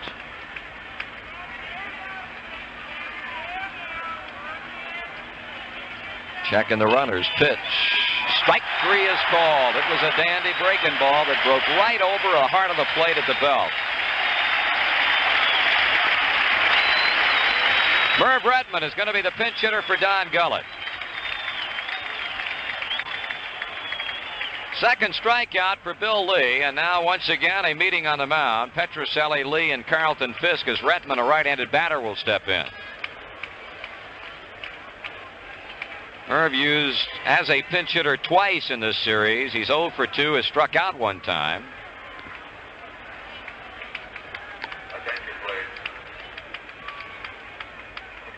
I would imagine that meeting right now is, among other things, they're probably talking over what they might do should Griffey try to go to second base. Cut the throw off, let it go through with Concepcion at third. So Don Gullett's night, not a good one for the left-hander. Being lifted here in the 5th inning for Merv Rettenman.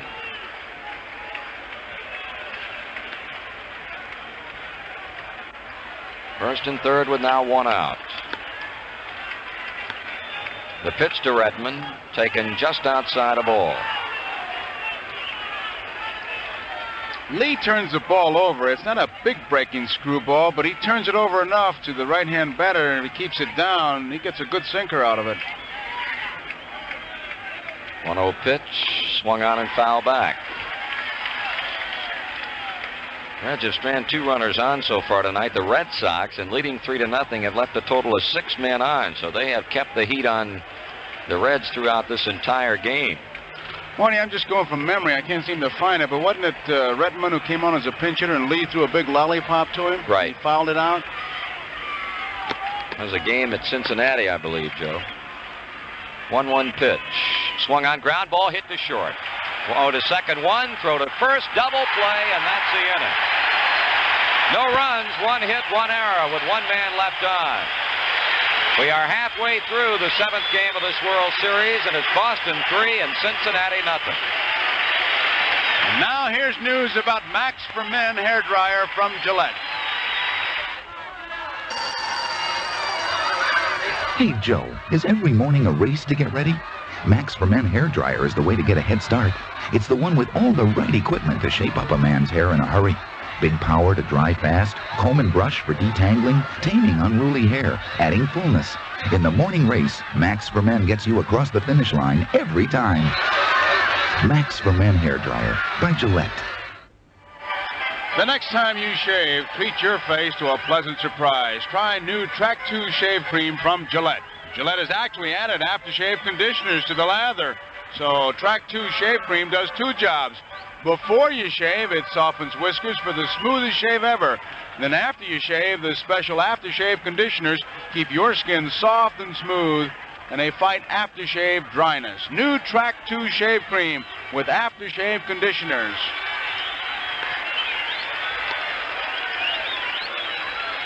We are halfway through the seventh and final game of this 1975 World Series, and Sparky Anderson going to his bullpen for the first time tonight after Gullett has been lifted for a pinch hitter. And on is a right-hander, Jack Billingham. Billingham making his third appearance and his second in relief, has pitched very well for the Reds in this series, having posted an earned run average of 129, of course, starting here in the second game of this series against Bill Lee, but did not get a decision. Carlton Fisk will open up the bottom of the fifth for the Red Sox, and here to carry you the rest of the way, Joe Garagiola. Okay, Marty Brennaman. Carlton Fisk, Fred Lynn, and Rico Petrocelli. Bottom half of the fifth inning. The Boston Red Sox out in front, 3-0. This crowd standing.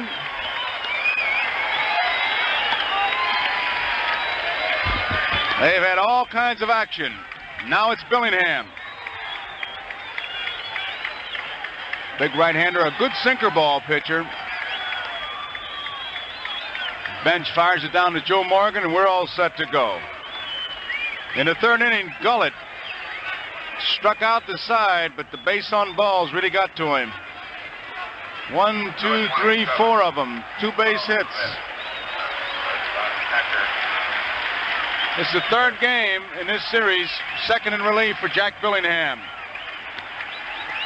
Carlton Fisk, he was out on strikes. He walked in the third, so he's 0 for 1. Last night, a big home run. Before he got in there, he was doing some calisthenics and goes through them again right here. Infield is deep, outfield deep. First pitch by Billingham is a strike. Caught the outside corner of fastball. 1 strike to count. Curveball. Did he go around? Yes, says the plate umpire, Art France. Big breaking curveball. Roundhouse curveball. And Fisk steps out of the box, starts to talk to himself. You do that. Just kind of settle yourself down. 2 strikes to count. Billingham looking for a sign. Has it. On the way. Big curveball is high. 1 ball, 2 strikes. 3-0. Boston leading. We're in the bottom of the fifth. The 1-2 pitch. Curveball. Struck him out. Big breaking curveball. Fisk is out swinging. So Billingham comes on to get his first strikeout. Brings up Fred Lynn. Lynn walked in the second inning. Was called out on strikes in the third inning. What a year this young man has had. Billingham delivers. Curveball, low inside. Ball 1.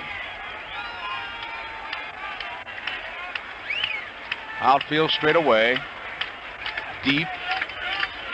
Billingham ready. Fastball gets by Bench. 2 balls and no strikes now. Billingham walks off the mound. Rubs up the baseball. Tried to turn that ball loose with a little extra on it. It was way inside, way low. Now he's behind, 2 balls, no strikes. Lynn is waiting. Low, ball 3. 3-0. Lynn takes a look at Zimmer at third base.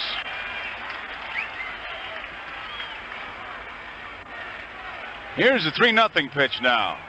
It's a strike. Once again, Zimmer goes through a set of signs. But man, I'll tell you, with guys like Yastrzemski and Fisk and Lynn and Petrocelli and Evans, they're hitting all the time. That bat starts to wiggle from the time it leaves the bat rack. Inside, ball 4. Lynn draws the base on balls. But keep in mind that the last time he was on, with the count of 1 ball, no strikes, Lynn broke with Petrocelli. Let's see what happens. It's 3-0 Boston, bottom of the 5th. 1 man out. Perez holding Lynn close at first. Morgan cheats towards the bag. Rose and Concepcion are deep. Billingham gets a sign. Big lead by Lynn. Petrocelli takes it outside, ball 1. Now you say to yourself, the last time he ran on this pitch. So you're going to be extra ready. Big lead by Lynn. Billingham has a sign. He's holding. There's a strike. Curveball had caught the outside corner. 1 ball, 1 strike, 1 out.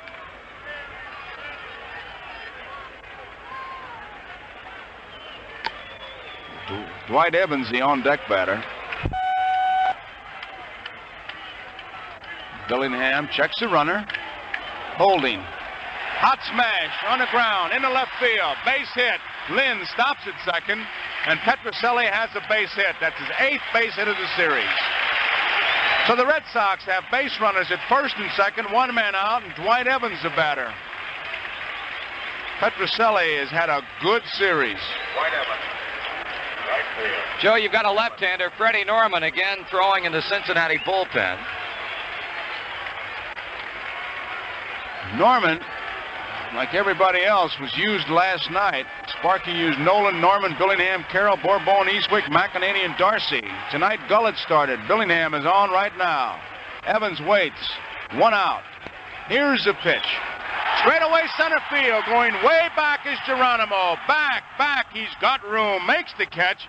Tagging up at second base is Lynn, and moving on over to third. Petrocelli holds at first. That ball was hit straight away center field, but Geronimo got back there in time. Although many of the bleacherites, they came towards that wall to see what was going to happen.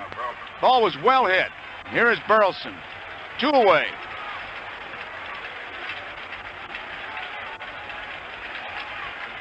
Burleson flied to right in the second inning, struck out in the third. Fred Lynn on at third base. Petrocelli is on at first. 2 men out. 3-0 Boston leading, bottom of the 5th. Billingham, the pitch. It's low, ball 1. Griffey is not deep at all in right field. Geronimo, straight away, not too deep. Foster can't play deep. If he does, he's in a parking lot. The 1-0 pitch. Outside. 2 balls and no strikes. Burleson, 7 for 21, 7 for 23, since he's 0 for 2 tonight. He flied to right and struck out.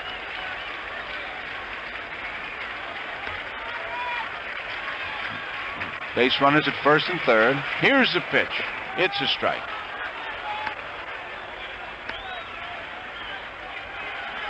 Two balls and a strike.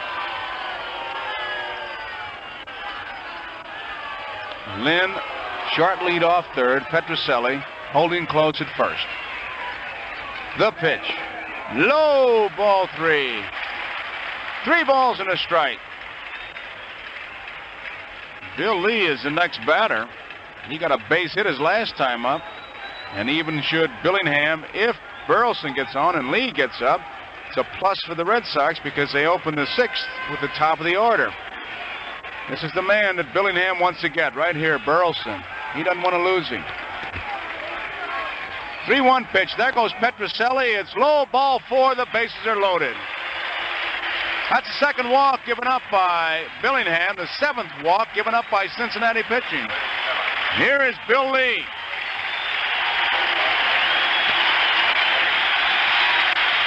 Lee with a standing ovation. I gotta believe that these Fenway Park fans lead the league in standing ovations. They love their Red Sox. Every chance they get, it's a standing ovation. Boy, this is politicians' delight. Bill Lee, Billingham delivers. swings and fouls one back, and he had a pretty good cut.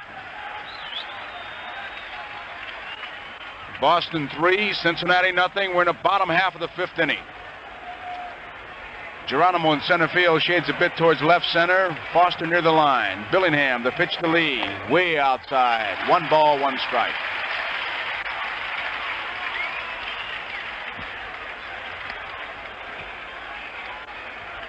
Lynn at third, Petroselli's at second. Burleson is at first, and here's the pitch.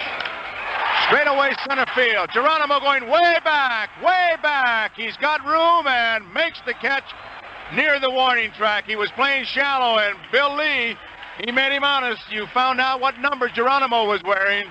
That ends a 5th inning to score. At the end of 5, Boston 3, Cincinnati nothing. There is a co-ed school in Boston without a football team or cheerleaders. It's the John Hancock Institute, where many Hancock agents learn the latest ways to help you put your children through college or yourself through retirement. Oh, we do have one thing in common with other schools: a song. Put your John Hancock on a John Hancock for your family, for your family. WNWS-FM 97 brings you the world. Sales of Ohio's lottery tickets were sporadic until an advertisement. For the second year in a row. The station that brings you the World Series puts the world at your fingertips. This is WNWS-FM 97, where you hear news and information live 24 hours a day, 7 days a week. When you need news, we've got news for you. Keep your FM dial at 97. WNWS-FM, New World York. Series coverage after station identification. Getty Oil Company would like to encourage you to shop around for the best price for premium gasoline, because according to a recent survey, Getty Premium sells from 2 to 2.5 cents less per gallon than most other premiums. So we're sure a lot of you will end up buying from us. Remember, don't waste gasoline, but when you do drive, fill up with Getty, premium or no lead. Getty's got what's best for your car. This is WNWS-FM New York. You'll hear news and information live 24 hours a day at 97 on your FM dial. The top of the 6th inning. Boston 3, Cincinnati nothing. Joe Garagiola along with Marty Brennaman. 7th game of the World Series. And it'll be Pete Rose, Joe Morgan, and Johnny Bench. Lee is ready. Here's the first pitch. It's a strike. Caught the inside corner right at the belt. 1 strike. Rose waiting. Takes it low, and it's 1-1. Burleson, a very active shortstop. He breaks on every pitch. On the curveball, that first one that Lee threw, you could see him break 2 steps towards the hole. On the fastball, the outside part of the plate, he was breaking towards the middle. 1 ball, 1 strike. Rose waiting. Lee shakes off a couple signs. Now he's ready. Inside. 2 balls and a strike. Rose backs out of the batter's box.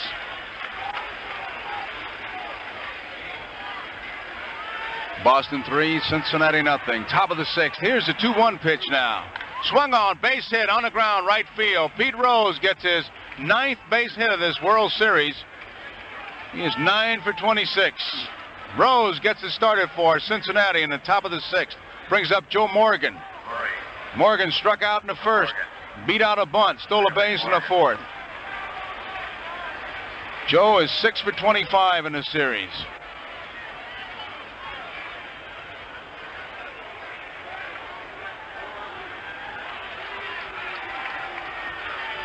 Rose, the lead off first. Lee at the belt. Here's a pitch. Foul back, strike 1.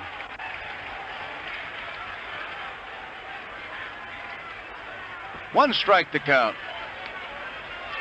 Jim Willoughby loosening up for the Boston Red Sox out in that bullpen. Reds have been able to get the leadoff man on last 4 innings. But the scoreboard says Boston 3, Cincinnati nothing. Pitch by Lee to Joe Morgan. It is low. 1 ball, 1 strike.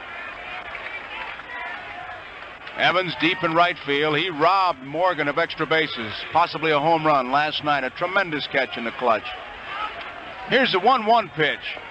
Low and outside. It's ball 2. 2 balls and a strike.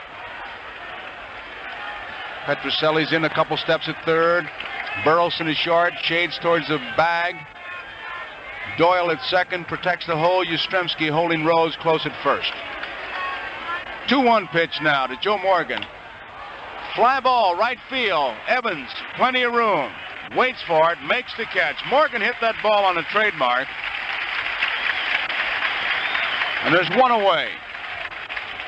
Brings up Johnny Bench.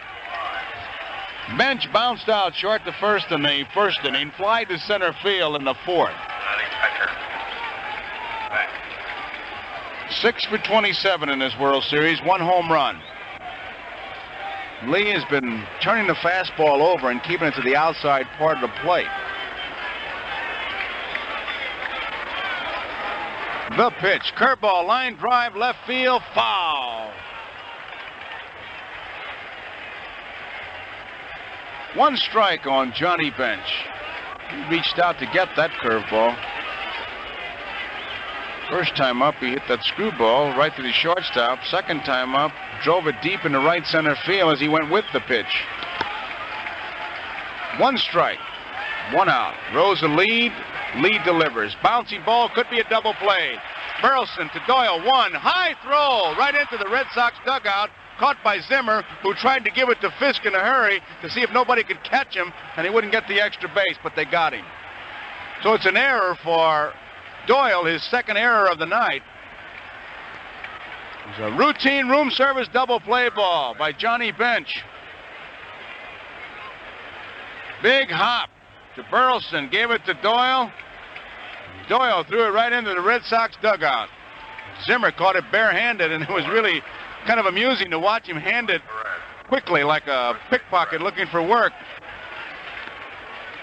Fisk, he grabbed it. I don't blame him. 2 outs, and here is Perez. Error on Denny Doyle. 3-0, Red Sox leading. We're in the 6th. Lee checks the runner. Here's the pitch. High, ball 1.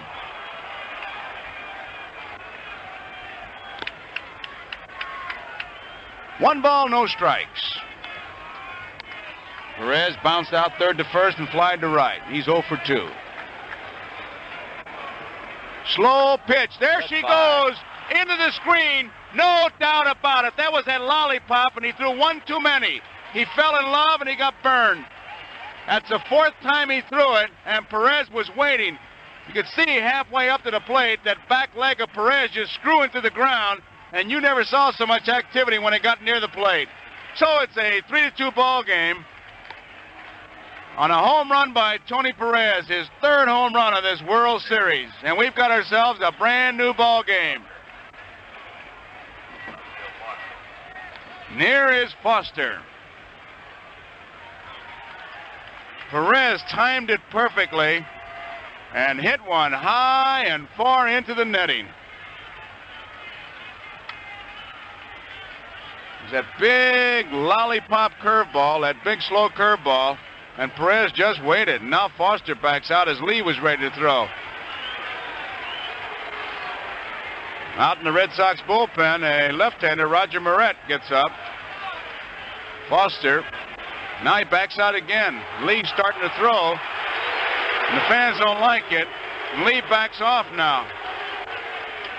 We're going to have something here in a minute. Foster is setting himself. He's going to get ready. Lee is waiting. Here he comes. Low inside. And Foster just backed off. Fans love it. Lee delivers. Way high and outside. 2 balls and no strikes. Tony Perez has pulled the Cincinnati Reds to within 1 run on a home run. Big, high, slow curveball, and Perez sure straightened it out. Here's the pitch. Strike is called as Foster was backing out of the batter's box, but he didn't get out in time. Art France called it a strike, and the fans love it. Here's the pitch.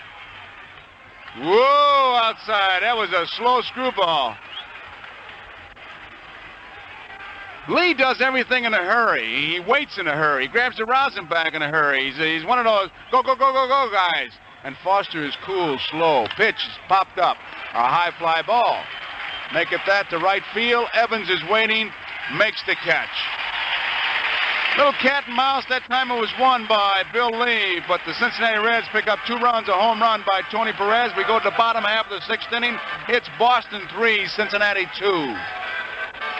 You know, you may not think your lawn needs to be fertilized this fall because soon it's going to sleep for the winter. But that's not the way nature works. Right now, your lawn is going through a vital growth period, sending out thousands of grass shoots to thicken itself. So it needs fertilizer now, just like it did last spring. That's why it's so important to take a half hour or so and give your lawn some good, rich Scotch Turf Builder. You see, Turf Builder gives your lawn the essential nutrients it needs during this growth period. And it releases nitrogen slowly as your lawn needs it. If weeds are a problem in your lawn, try Scotch Turf Builder Plus 2.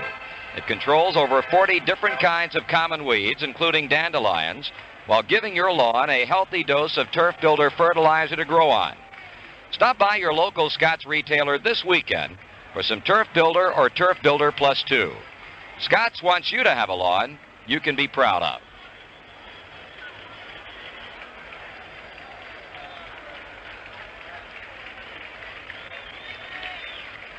Bottom half of the 6th inning. It'll be Bernie Carbo, Denny Doyle, and Carl Yastrzemski. Carbo, a double to open up this ball game, and he walked and scored in the 3rd, bounced out 2nd to 1st.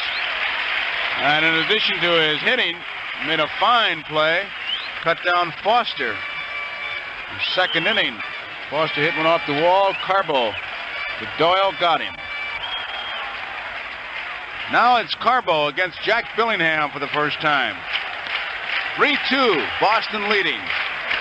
Slow curveball outside, ball 1. You can see that ball just bend around the plate. Carbo 3 for 6 in this series. Swings and he misses, strike 1. I don't know what Carbo's chewing, but boy, he's got a big wad of something on the left side.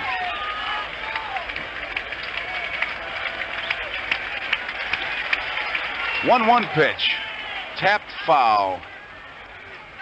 Carbo, I don't remember him as a tobacco chewer. But I'll tell you, he's got the kind of wad going that Nellie Fox used to have going.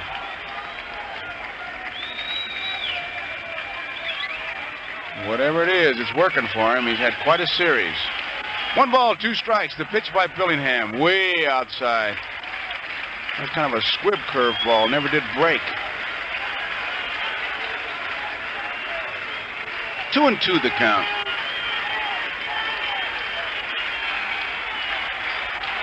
Nobody on, nobody out. 3-2, Boston leading. Billingham, bouncing ball by Carbo, hits the bag. And Perez races and wins it. Looked like it was going to roll foul, and it hit the bag. Johnny Pesky has something to say, but nope, Nick Colossi says if it hits the bag, it's a fair ball. Just did get the corner of the bag. Of course, the entire bag is in fair territory. Billingham was there, but Perez wins the race. 1 out. Here's Denny Doyle. 1 for 3. Pete Rose moves in at 3rd base. Billingham delivers. It's popped up foul, out of play. Boy, there are people all over this ballpark. The aisles are jammed. People on the roof. People outside the ballpark. Tremendous enthusiasm here in Boston. Curveball by Billingham. What kind of curveball is that, Marty? It's a curveball that doesn't break, Joe, as you pointed out a minute ago. That's 2 times now he's thrown that pitch in the inning. That's a fastball that's fouled off by Doyle, but that curveball he threw there, that's the kind that if the coach sees you, he says, hey, kid, you go to first base and work out. It's not even rotating. Billingham's got a good sinker.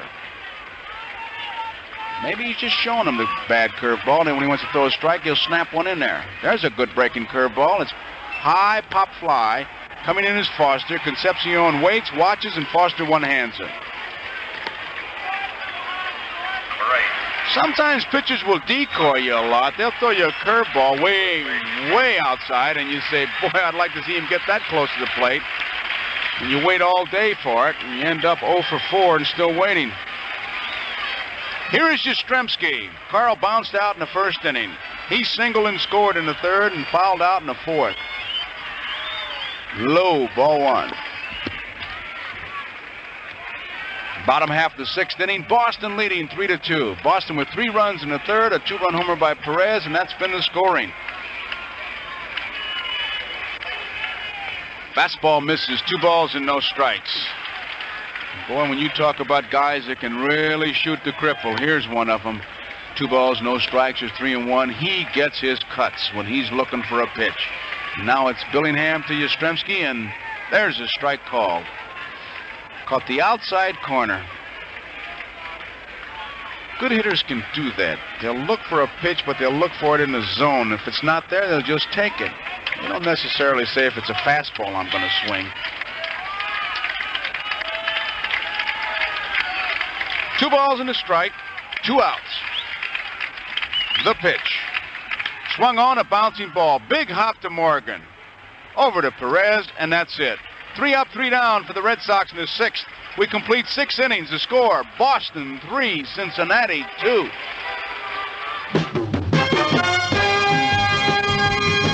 The game is on today, so why not watch it in the sun? The race is underway, so let's go out and have some fun. Wherever you go to have fun, take along an RCA Sportable. High-performance television sets with a black and white picture you've got to see to believe. Sporty models with rechargeable battery packs built right in, all ready to go. The Sportables, for people going someplace new. From RCA, the Sportables, we want to go with you. And catch this. During the World Series, RCA's biggest indoor sportable comes with a matching rollabout stand. So get to your RCA dealer quick and ask about his World Series special. The Sportables, for people going someplace new. From RCA, the Sportables, from RCA. Top of the 7th. Boston 3, Cincinnati 2, and Rick Miller is going in to play left field for the Boston Red Sox. Miller replacing Bernie Carbo. And it'll be Dave Concepcion, Ken Griffey, and Cesar Geronimo for the Cincinnati Reds. The 3 toughest innings in baseball, the 7th, 8th, and 9th. You can multiply that many, many times when you put it in the proper perspective. The 7th game of the World Series. 9 outs. A whole season winding down. Concepcion will lead it off. Bill Lee standing in the middle of the diamond, getting a sign from his catcher. Petrocelli guards the line at third. Here's the pitch. Swung on, a hot smash. Big hop to Burleson. Long throw in time. Burleson, a big hop, 1 hop. And a fine arm gets Concepcion 1 away in the top of the 7th. Here is Griffey. Griffey singled in the 3rd inning and then was safe on an error by the second baseman Doyle, a 1-hopper that skipped by him.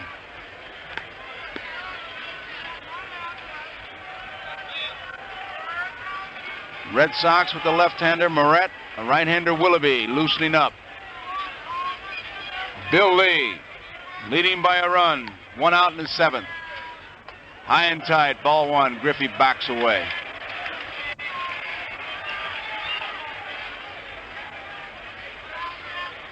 Petrocelli continues to guard the line at third base, even though Griffey bats from the left side.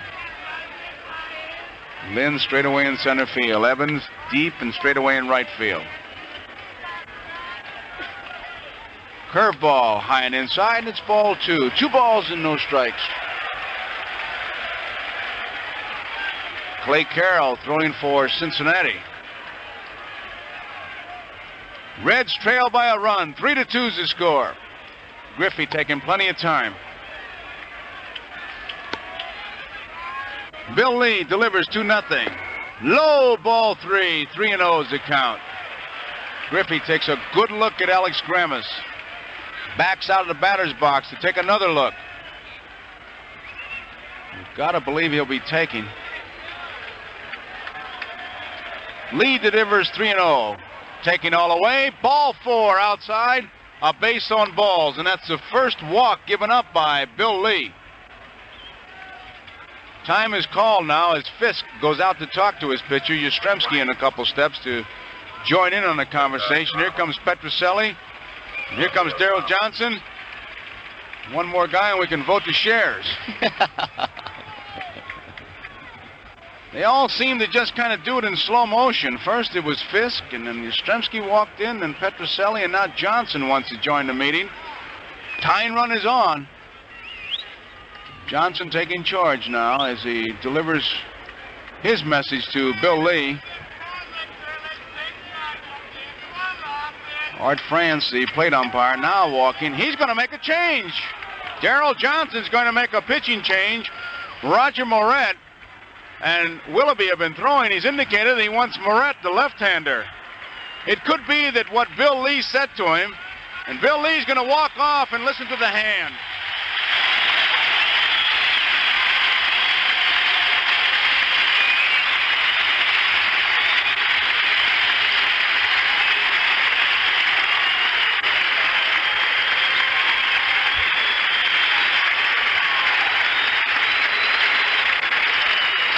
So Bill Lee will be replaced, and many times when you see a quick move like that, it could be that Lee had warned him.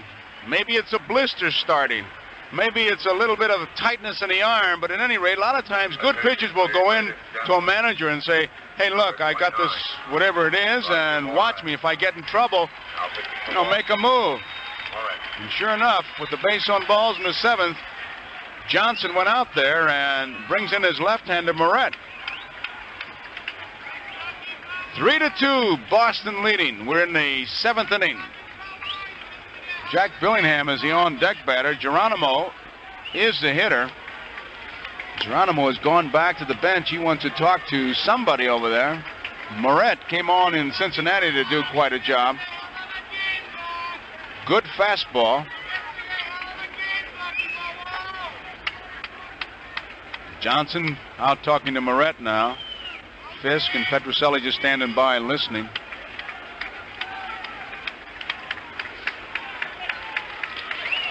You know, Joe, I don't know how you look at this, but this is a little bit surprising to me, unless Bill Lee, as you pointed out, might have told Darrell Johnson something that really made it final. They thought of whether or not to leave him in there, because there have been occasions in earlier games in this series where you might have thought maybe that Johnson was going to make a pitching change, and as things turned out, he left his pitcher in there. He goes a long way, but here he made the quick move, and it leads me to believe that Lee had said something, watch me, and if I get in trouble. He went 8 tough innings the last time. He went 6 tough innings here. All pitchers like to finish, but the smart pitchers, the good pitchers, they'll give the manager a chance. I mean, the middle of the diamond is not a place for a martyr. I mean, it's only a dummy who'll hide an injury because you're trying to win the ball game. And a good pitcher will tell the manager if he's got a problem. Roger Moret, this is the 3rd game in his series, pitched an inning in the 3rd. Word has just come up that Lee has developed a blister on his left thumb.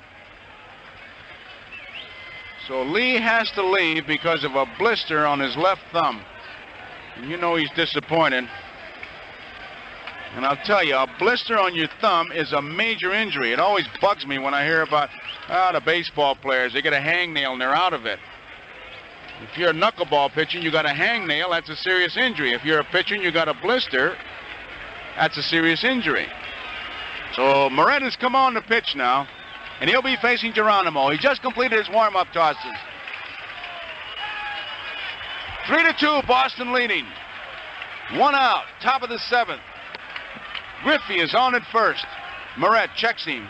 Fires over to first base. Griffey is back. He only had about a 2-step lead.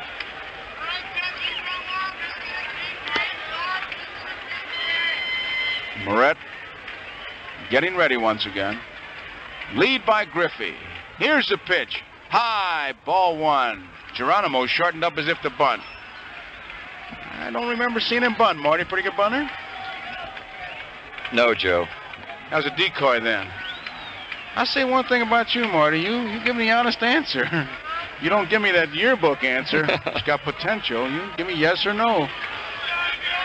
1-0 pitch. Geronimo takes it low. Squared around the bunt once again. Moret not giving him a chance to bunt. Thought that might have been a strike. It's 2-0. Petrocelli near the line in a couple steps. Yastrzemski has to hold Griffey close. Griffey can fly.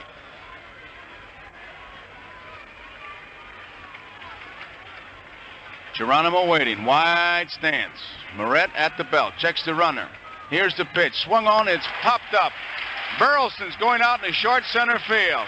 Taking charge and makes the play. Geronimo pops to Burleson. And Billingham is being called back. Looks like Armbrister is coming in as the pinch hitter. Armbrister will get a nice round of boos here because he was the batter who bunted the ball on that controversial play. Listen when he's announced. 2 men out. They haven't announced him yet. Listen. Number 33. Ed Armbrister.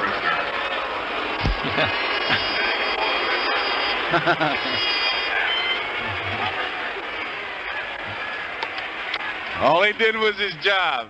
But these Red Sox fans, they love their Red Sox. Just like those Reds fans, they love their Reds, and it's been great to watch both cities. Griffey a lead. He's a threat. Pitch to Armbrister. High, ball one. 1 ball and no strikes. Roger Moret, big, tall, gangly guy. Griffey a big lead at first. 3-2, Boston leading 2 out in the 7th. Here's the pitch. High, ball 2. 2-0. Armbrister takes a look at Grammas at third. Moret taking a look at his outfield. Griffey a lead off first. Now we're ready. Griffey holding. The pitch is a strike. Fastball. 2 balls, 1 strike, 2 outs. Red Sox leading by 1. 3-2. We're in the 7th. Griffey edging off. Draws a throw. Little lob throw. Just kind of letting him know that I know you're there. Red ready. Griffey. There he goes. Here's the pitch. Swung on and missed. The throw is low, and a nice play by Doyle. Big lead by Griffey. Fisk hurrying to throw through a 1-hopper. And so it's a stolen base. Second stolen base in this game. Morgan stole in the 4th inning, and now Griffey in scoring position with a count of 2 balls and 2 strikes on Ed Armbrister, a pinch hitter for Jack Billingham.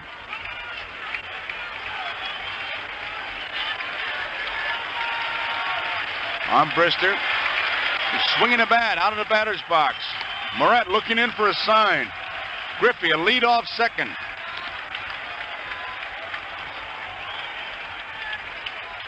Moret taking plenty of time. Not too much time. Armbrister backs out. Armbrister says to the umpire, take a look at the ball. Now Moret bounces it in. Umpire looks at it, throws it out. That's about 30 seconds of watching grass grow.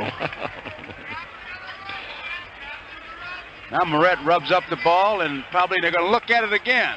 Now the umpire's going to go out and look. There's a brand new ball. He just rubbed it up. France wants to look at it. I want to see if he throws this one out. We're checking to see if there's foreign substance on it.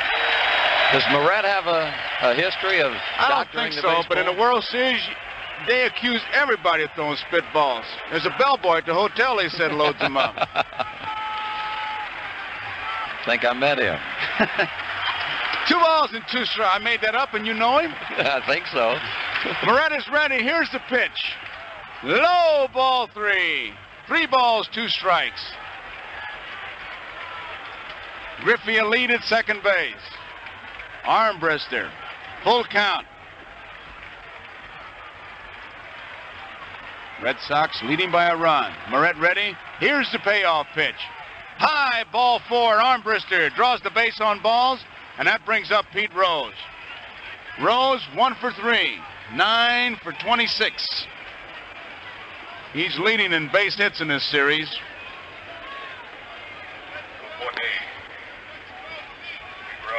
Griffey with good speed. He'll be able to score almost any kind of a hit with 2 outs. He'll be off with the crack of the bat.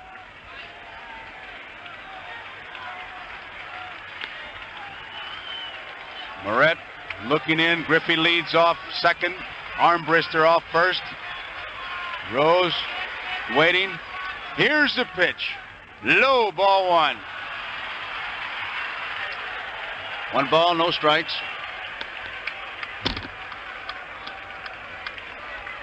We're in the 7th.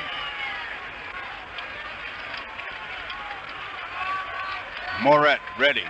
Rose waits, delivers, swung on, line drive, base hit, center field. Lynn a big hop. Here comes Griffey. Here's the throw. It is all tied up. And going into second base is Rose. Stopping at third is Armbrister. The base on balls came home to haunt. And Rose gets his second base hit of the night. And we've got ourselves a brand new ball game. Pete Rose with 10 base hits.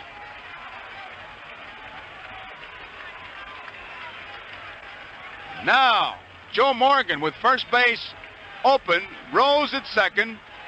Armbrister is on at third. All tied up. Rose with a big base hit. You can't get any more clutch than that. A walk, a stolen base, a single by Rose. That's the first hit this inning. Armbrister draws a base on balls, a big base on balls. Got Rose up there. Now it's Joe Morgan. Now Morgan backs out as Moret takes too much time. They switch signs, and Moret was having just a bit of a problem. I say switch with the base runner on at second base. Now he's ready. Here's a pitch. Low, ball 1. Pete Rose, who's in the game all the time. In fact, he said last night when Fisk hit the home run, he started running the dugout and then waited to see if he tagged third. He just motioned Armbrister. Be alive for the short pass ball. Jump around, which he's doing. Here's the pitch by Moret. It is low and it's ball 2. 2 balls and no strikes. Carlton Fisk is saying something to Art Franz, and Morgan is just kind of joining in, kind of grinning. Boy, if there's anything that aggravates you as a catcher is to have a batter join in on the conversation. 2-0 pitch by Moret to Morgan now. Line drive, pull fouled on the right field line. Left-hander Jim Burton, Jim Willoughby, loosening up for the Red Sox. Moret backing off, rubbing up the ball. His cap falls off. All tied up, 3 apiece. Pete Rose, a big base hit here in the top of the 7th inning. Armbrister's at third, Rose at second. Morgan waiting. 2-1 pitch now by Moret. High, ball 3, way high. The on-deck batter, Johnny Bench. The way Moret has been working, if he loses Morgan, I doubt if he'll pitch to Bench. 3-1 pitch. Foul straight back. Joe didn't have a good cut at that. He was a bit disgusted. So it's 3 balls, 2 strikes.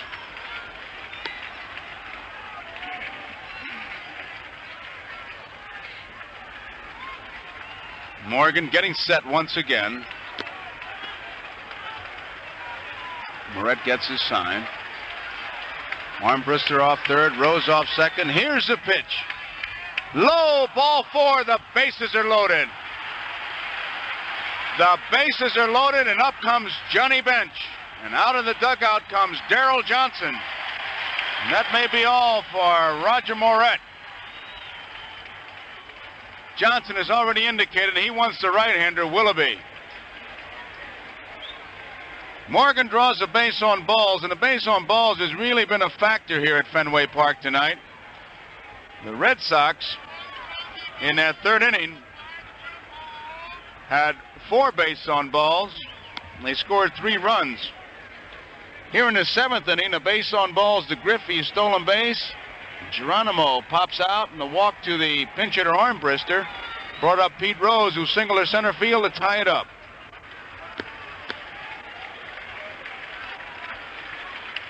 Darrell Johnson waiting for his relief pitcher.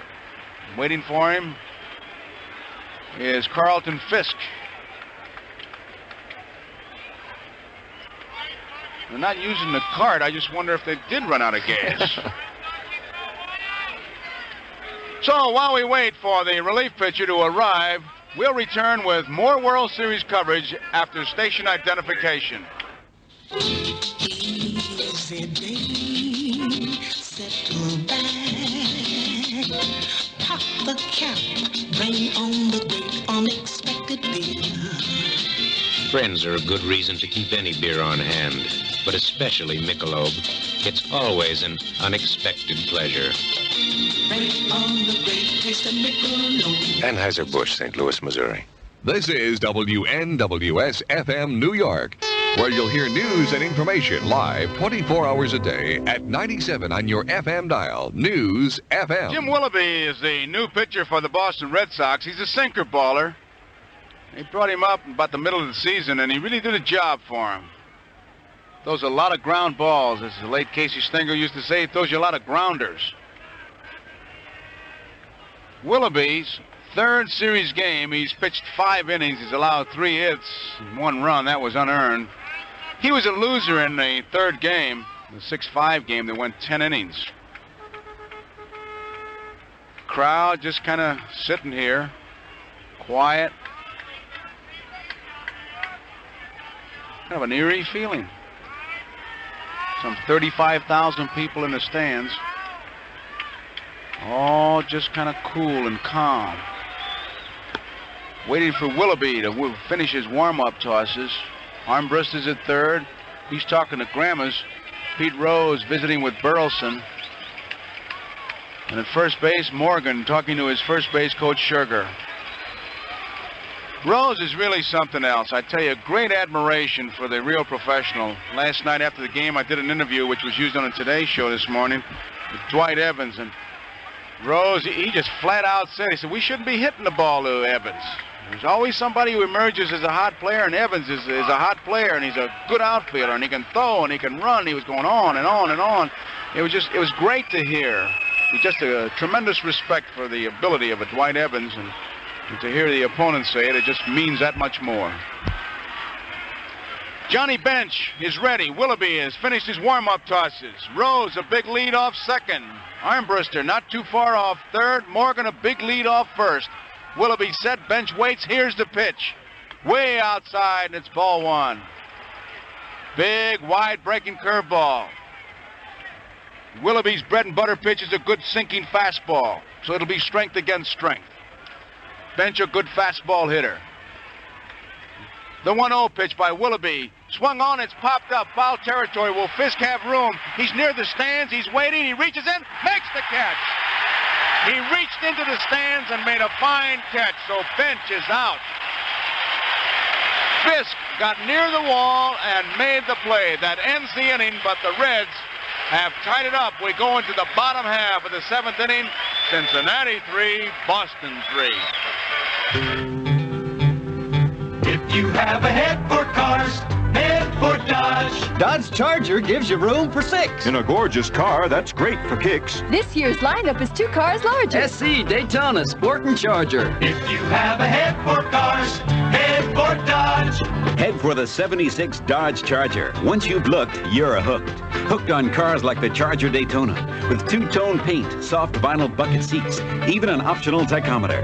And this year, you won't believe just how little we're charging for some of our Chargers at the Dodge Boys. If you have a head for cars, head for Dodge. Now Charger gives you a range of price. If you're on a budget, that's kind of nice. With this year's Charger, once you've looked, We're mighty certain you'll be hooked. If you have a head for cars, head for Dodge. If you have a head for cars, head for Dodge.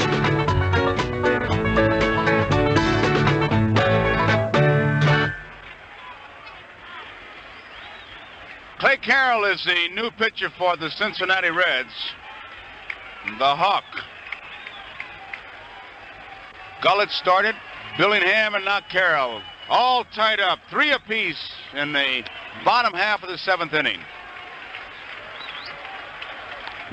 It'll be Carlton Fisk, Fred Lynn, and Rico Petrocelli.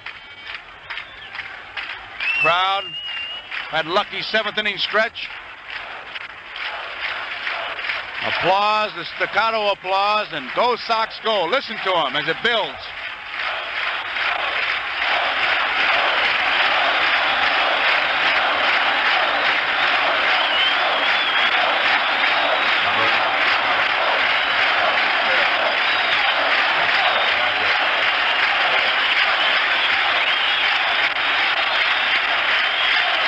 Joe Morgan out talking to Clay Carroll.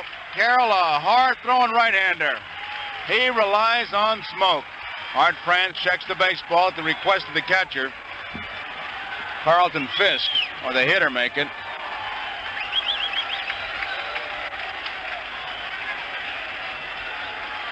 Because if Johnny Bench thought there was a spot on it, he wouldn't want a new baseball.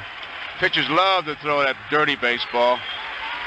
Little mud in the seams. They'll write the Star Spangled Banner for you when it comes up there. Here's the first pitch. Bunted down the third base line, but it's foul. Fisk, with Pete Rose back, dropped the bunt, but it rolled foul. Clay Carroll in his 5th game of this World Series, 14th lifetime. Interesting that he's topped only by Whitey Ford, 22, and Fingers with 16, Turley 15, and Ellie Reynolds 15. Carroll is second to Raleigh Fingers in relief appearances, so this is nothing new for him. 1 strike to count. Carlton Fisk waits the pitch. Bouncing ball, foul. Rose backhands it. Strike 2. Boston 3, Cincinnati 3. And last night we had one, and we got another beauty going here. The 7th game. This is it.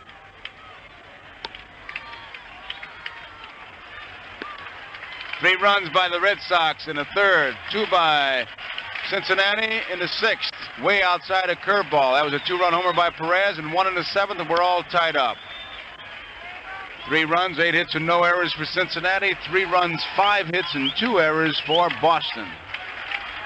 1-2 pitch to Carlton Fisk, foul back. He had his cuts. Carroll got hit with the line drive. And boy, he had a welt on his side. I mean, it looked like a rainbow. He had so many colors. Curveball swung on and missed, and Fisk is out on strikes. That's the 3rd time that Fisk has gone down on strikes. And here is Fred Lynn.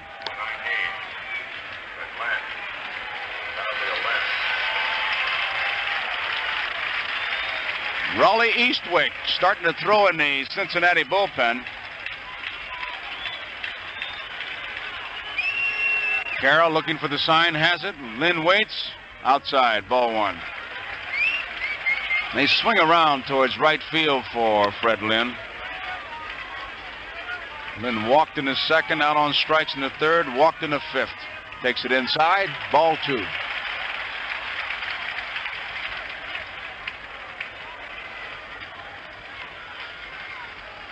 Two balls and no strikes. Strike is called. The fastball caught the outside corner.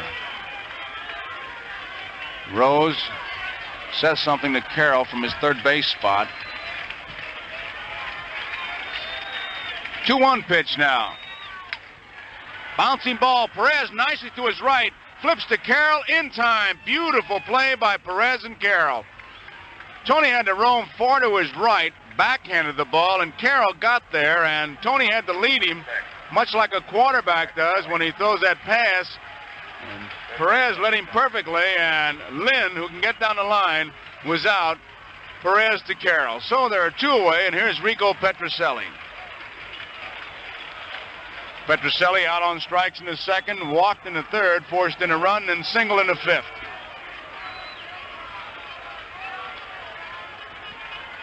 Carroll delivers. High, ball one. Rose guarding the line. Concepcion protects the hole between short and third. Foster is deep and near the line. Geronimo is in left center field. 1-0 pitch. Fouled out of play, right side. They expect Petrocelli, and you would be expecting it, with 2 outs, nobody on, to try to get that extra base hit to put himself in the scoring position. Of course, they're rooting home run. 1-1 pitch. Didn't mean to swing. Bouncing ball. Concepcion to his left. Has it. The throw in time. Check swing. Hit the bat. Concepcion nicely to his left. In time to Perez. 3 up and 3 down for the Red Sox. We complete 7 innings to score. It's Cincinnati 3, Boston 3. Want a good start towards a thicker, greener lawn? Then put down some good, rich Scotch Turf Builder. You may not realize it, but this is a time of year when your lawn is going through an important growth period. The time when it sends out thousands of shoots to thicken itself. Scotch Turf Builder is chock full of the nutrients that your lawn needs. If you take just a half hour to spread some Turf Builder this weekend, you'll help your grass stay green and healthy all fall and into the winter. That can make for a better looking lawn come next spring. Scotch can put a halt to your crabgrass problems too with Scotch Halts Plus. Halts Plus contains Turf Builder to fertilize your lawn, plus a special crabgrass preventer that's guaranteed to keep crabgrass from coming back. Or you get your money back from Scotch. We promise it right on the package. You'll find Turf Builder, Halts Plus, and all our other lawn care products at your local Scotch retailer. Stop in soon. Scotch wants you to have a lawn you can be proud of.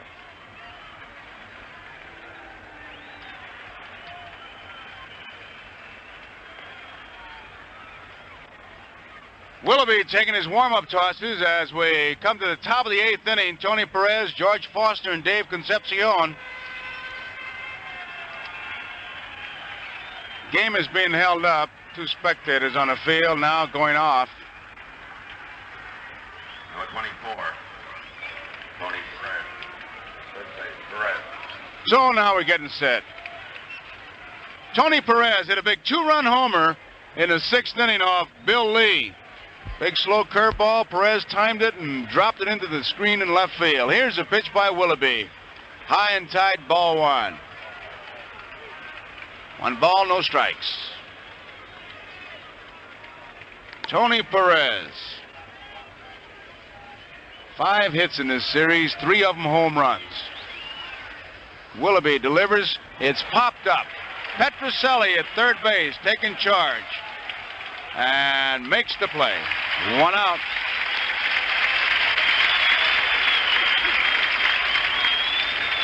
Here is George Foster. Foster singled, tried to stretch it into a double. Carbo got him on a throw to Doyle, and then he fouled out to the catcher and he flied to right. Foster looking for that comfortable spot. Willoughby waiting. Here's the pitch. Line drive, pull foul. Curveball that hung inside, and he ripped it, but he got around on it just a little bit too soon. Boy, that's the kind of curveballs you look for them on Christmas morning under the tree.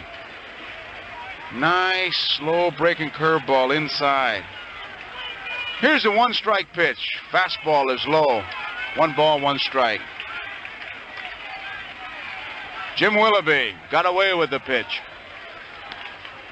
All tied up, 3 apiece. We're in the 8th inning. 1-1 pitch. Off the handle, bouncing ball. Burleson's going to have to hustle. One hand throw in time. Nice play. Oh, he had to really hustle on that one. A one-hand pickup, and all in one motion fired it to his first baseman, Yastrzemski, in time. 2 up and 2 down, and here is Dave Concepcion. Concepcion bounced to short in the second, beat out an infield hit in the fifth, and bounced out to the shortstop in the seventh. He is 1 for 3. 5 for 27 in the series. Willoughby delivers. It's outside. Ball 1, a fastball.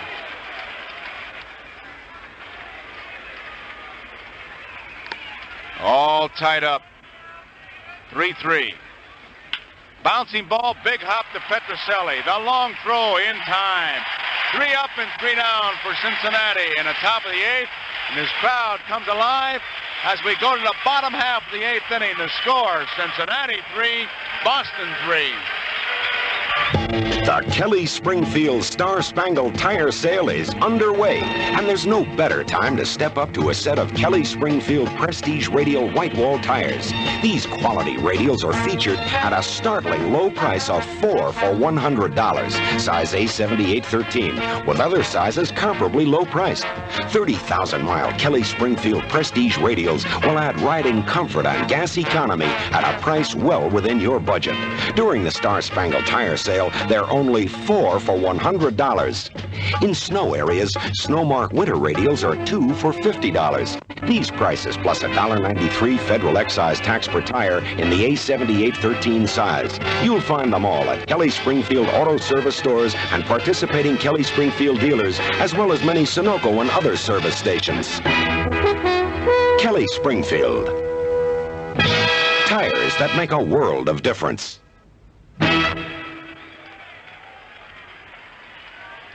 In the bottom half of the 8th inning, it'll be Dwight Evans, Burleson, and the pitcher's spot.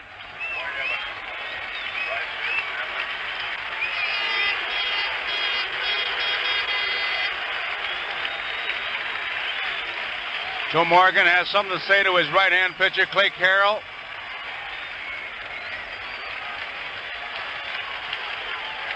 Checks the defense, and the right-hander's ready. The first pitch. High outside, ball 1.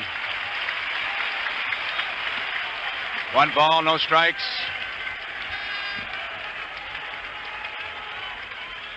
There's a strike, a fastball, a good one. Will McEnany throwing in the Cincinnati Reds bullpen. 1 ball and 1 strike on Dwight Evans. Strike 2, a fastball caught the outside corner. Evans didn't think so. He backs out of the batter's box, grabs a handful of dirt, flicks it down. Nobody on, nobody out. Bottom of the 8th, score tied, 3 apiece. Carroll delivers. Way outside. Evans had a notion, started to swing and just drew it back. 2 balls and 2 strikes. Rose guards the line at third. Concepcion near the bag. 2-2 pitch on the way. A pop foul. First baseline. Perez near the stands, cannot get it. Count remains at 2-2.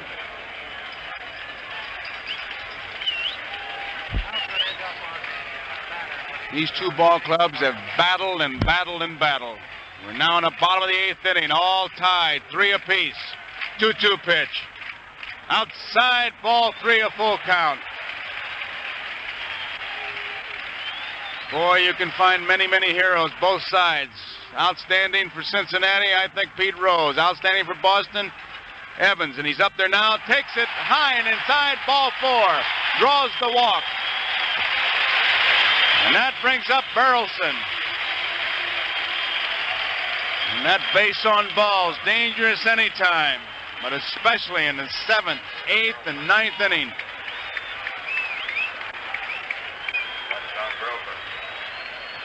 Burleson flied to right, struck out and walked. Cecil Cooper's come out in the on-deck circle. Rose looking for the bunt. Burleson waiting, shortens up. Strike is called a fastball. Rose is really charging hard from third base. They'll try to make Perez field the ball. 1 strike the count. Burleson takes a look at Zimmer. hard as Rose is charging, it could be that they'll switch off. You kind of doubt it. You would think he'd be bunting all the way. Lead by Evans at first. Carroll checks him. Here comes Rose. Burleson bunts it foul. Strike 2.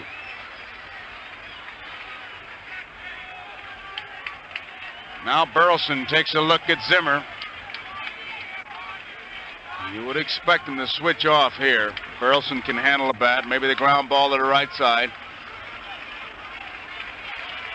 Evans is short lead at first. Perez holds him close. Carroll checks the runner at first. Delivers. Burleson takes it low. Ball 1. 1 ball, 2 strikes. Bottom of the 8th inning, all tied, 3 apiece. Griffey in right field, not too deep. Geronimo, couple steps over towards right center.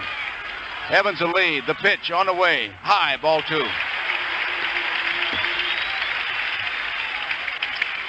2 balls and 2 strikes on Burleson. Burleson has 7 base hits in this World Series. Evans a lead. Carroll at the belt. 2-2 pitch on the way. Bouncing ball to Rose. He's got it to Morgan. 1 out to first. Double play. 5-4-3. Pete Rose starts an around the horn double play. And Rose, who admits that he's not very confident at third base, rather play on the artificial turf, starts a double play, and now Cecil Cooper has been announced as a pinch hitter. Cooper will bat for Willoughby.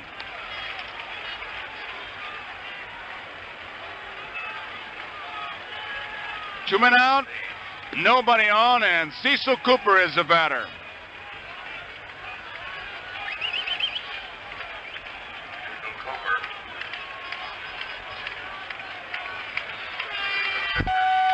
Carroll ready, delivers.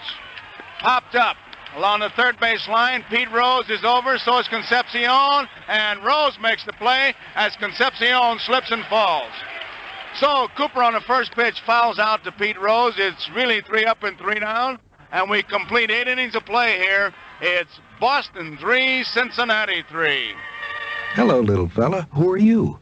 I'm your Cricket lighter, the disposable one, by Gillette. Well, Cricket, what makes you so different? Oh, I'm glad you asked me that. Cricket lighter is really quite a light. It'll last for months and still burn bright with thousands of sure fire lights and a flame that adjusts to different heights. You're no ordinary Cricket. Well, Cricket's no ordinary lighter. Catch it, Cricket, for $1.49 by Gillette. Ty Cobb, Babe Ruth, Jimmy Fox. Ask 10 different guys who was the greatest ball player ever, and you'll get 10 different answers. But when it comes to hair grooms, more guys agree. They use the dry look more than any other aerosol. One reason is that only the dry look lets you pick the formula, regular, extra hold, or for oily hair, and adjust the valve setting to spray as light as you like. So, baseball fan or not, it's easy to agree on the dry look from Gillette. We'll return with more World Series coverage after station identification. Easy day, settle back, pop the cap, bring on the great unexpected beer. Michelob, it's an unexpected pleasure, and it's been that way ever since Anheuser-Busch rolled out the first Michelob barrel in 1896. Bring on the great taste of Michelob. Anheuser-Busch, St. Louis, Missouri. This is WNWS-FM New York, where you'll hear news and information live 24 hours a day at 97 on your FM dial, News FM. Joe Garagiola along with Marty Brennaman at Fenway Park as we get ready for the top of the 9th. We're all tied up. It's only fitting that these two ball clubs would go to the 9th inning of the 7th game of the World Series to try to decide a winner. They have battled hard, they have battled evenly, and how even can you get? It'll be Griffey, Geronimo, and the pitcher spot. Jim Burton, the left-hander. Marty Brennaman has gone down to the Reds locker room, and I'm sure they're prepared in the Red Sox locker room for post-game festivities, and Dick Stockton has joined me. Dick followed the Red Sox all year. Here's the first pitch by Burton. It's outside, ball one. Dick, Marty Brennaman's hands were clammy when I shook with him. How about you? How you feel? Well, what do you think? Clammy. In stereo, I got it. Never saw so many clammy guys. It is exciting here. Burton delivers. Griffey takes it high, and it's ball two. 2 balls and no strikes. It's a tough spot for this left-hander to be in. 25 years old, called up to the big leagues for the first time this year in June after pitching a no-hitter in AAA. And now he's pitching here in the 9th inning of a tied game and 7th game of the World Series. Here's the 2-0 pitch. Outside, ball 3. 3 balls, no strikes. Jim Burton, the young left-hander, as Dick Stockton just pointed out, in a tough spot, finds himself behind Griffey. 3 balls, no strikes. Burton gets the sign. Here's the pitch. It's a strike.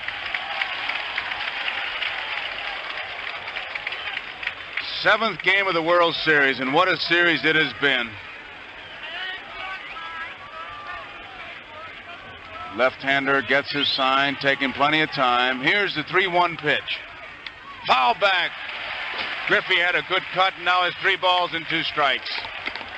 You know, Joe, I thought most people figured that it would be no contest. You know how it goes. You have so many one-run games, so many extra inning games, and a lot of people before the game was saying, I think it's going to be a rout one way or another. What do we have? Same like thing. Always. Huh? Right. Like last night, man. I was like you. I heard a lot of guys talking about it being a laugher. Here's the 3-2 pitch. Ball 4. Griffey draws the base on balls. And that'll bring up Geronimo. Geronimo hit into a double play in the 3rd inning. Was called out on strikes in the 5th and popped to the shortstop in the 7th. George Sugar had something to say to Griffey when he got to first base. Petrocelli's coming in. If Geronimo can, he'll make Yastrzemski field the ball. Petrocelli edging in the 3rd, looking for the bunt. Big lead by Griffey.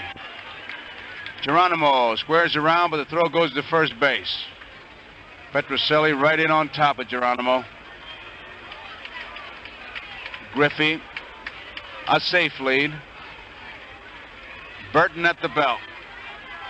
Here's the pitch. Geronimo bunts it to Petrocelli, who slips and falls, has to go to first. To Doyle. What a play he made. No question about it. He had nothing on that throw. He slipped and threw from a sitting down position, Joe.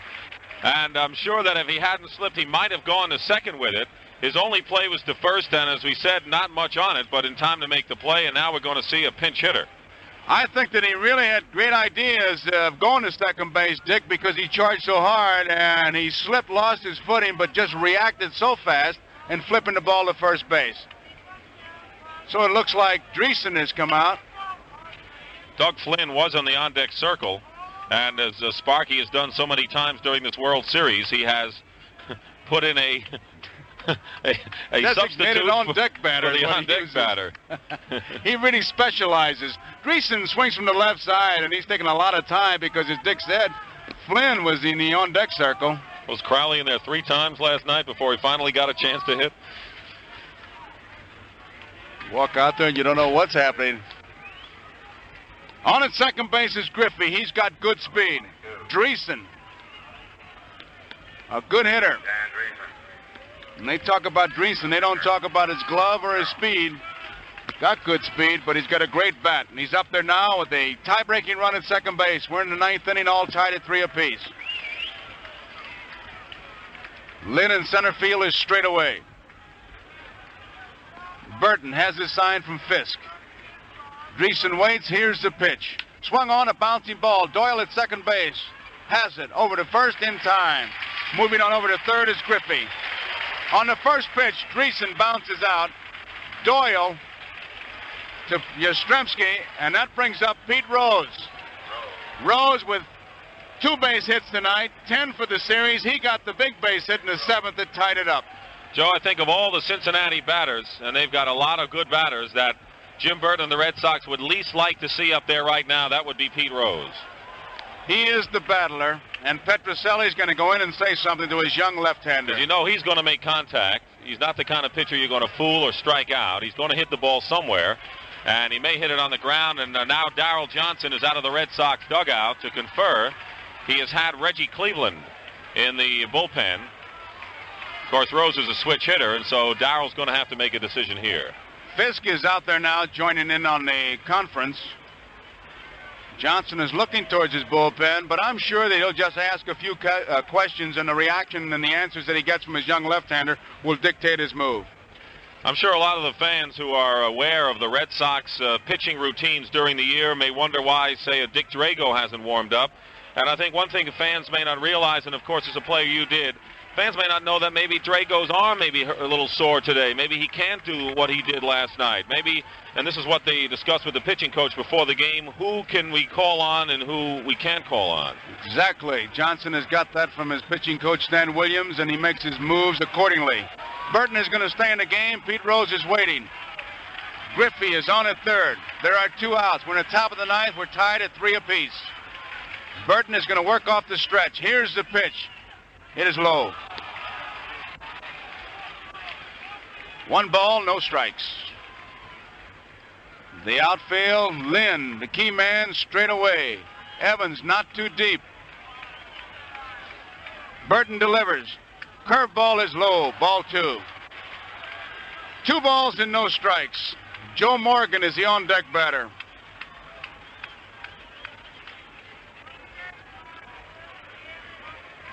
Griffey a lead at third.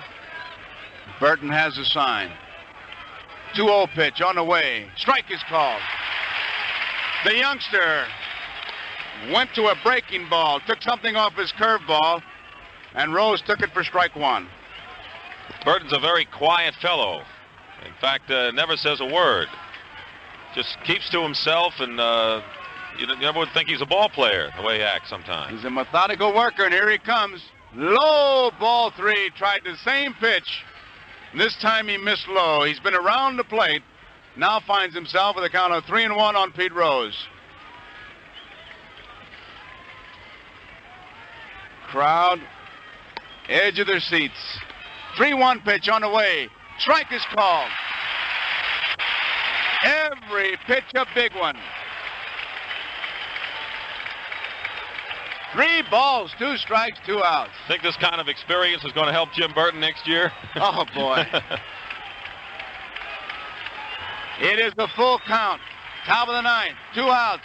Griffey's at third. Burton is set at the belt. The pitch. Way high and outside. Ball 4. Rose draws the base on balls. I'm not so sure they wanted to pitch to Rose. And here comes Morgan. Morgan struck out in the first. He beat out a bunt in the fourth, flied to right in the sixth, and walked in the seventh. It's the second walk given up by Burton, and Fisk is now talking to Burton. Burleson joins in, and obviously they're setting up a defense against the double steal. There's good speed on the bases, especially at third. Griffey, Rose not that fast a runner, but a good base runner. Knows what to do. He's going to get caught in a rundown. All tied up, 3 apiece. Morgan waiting. Burton checks the runners.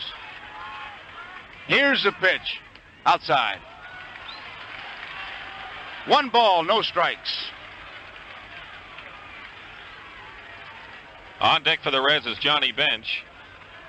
And if Burton happens to lose Morgan, Reggie Cleveland's in the bullpen and was sure he'd come in to pitch against Bench.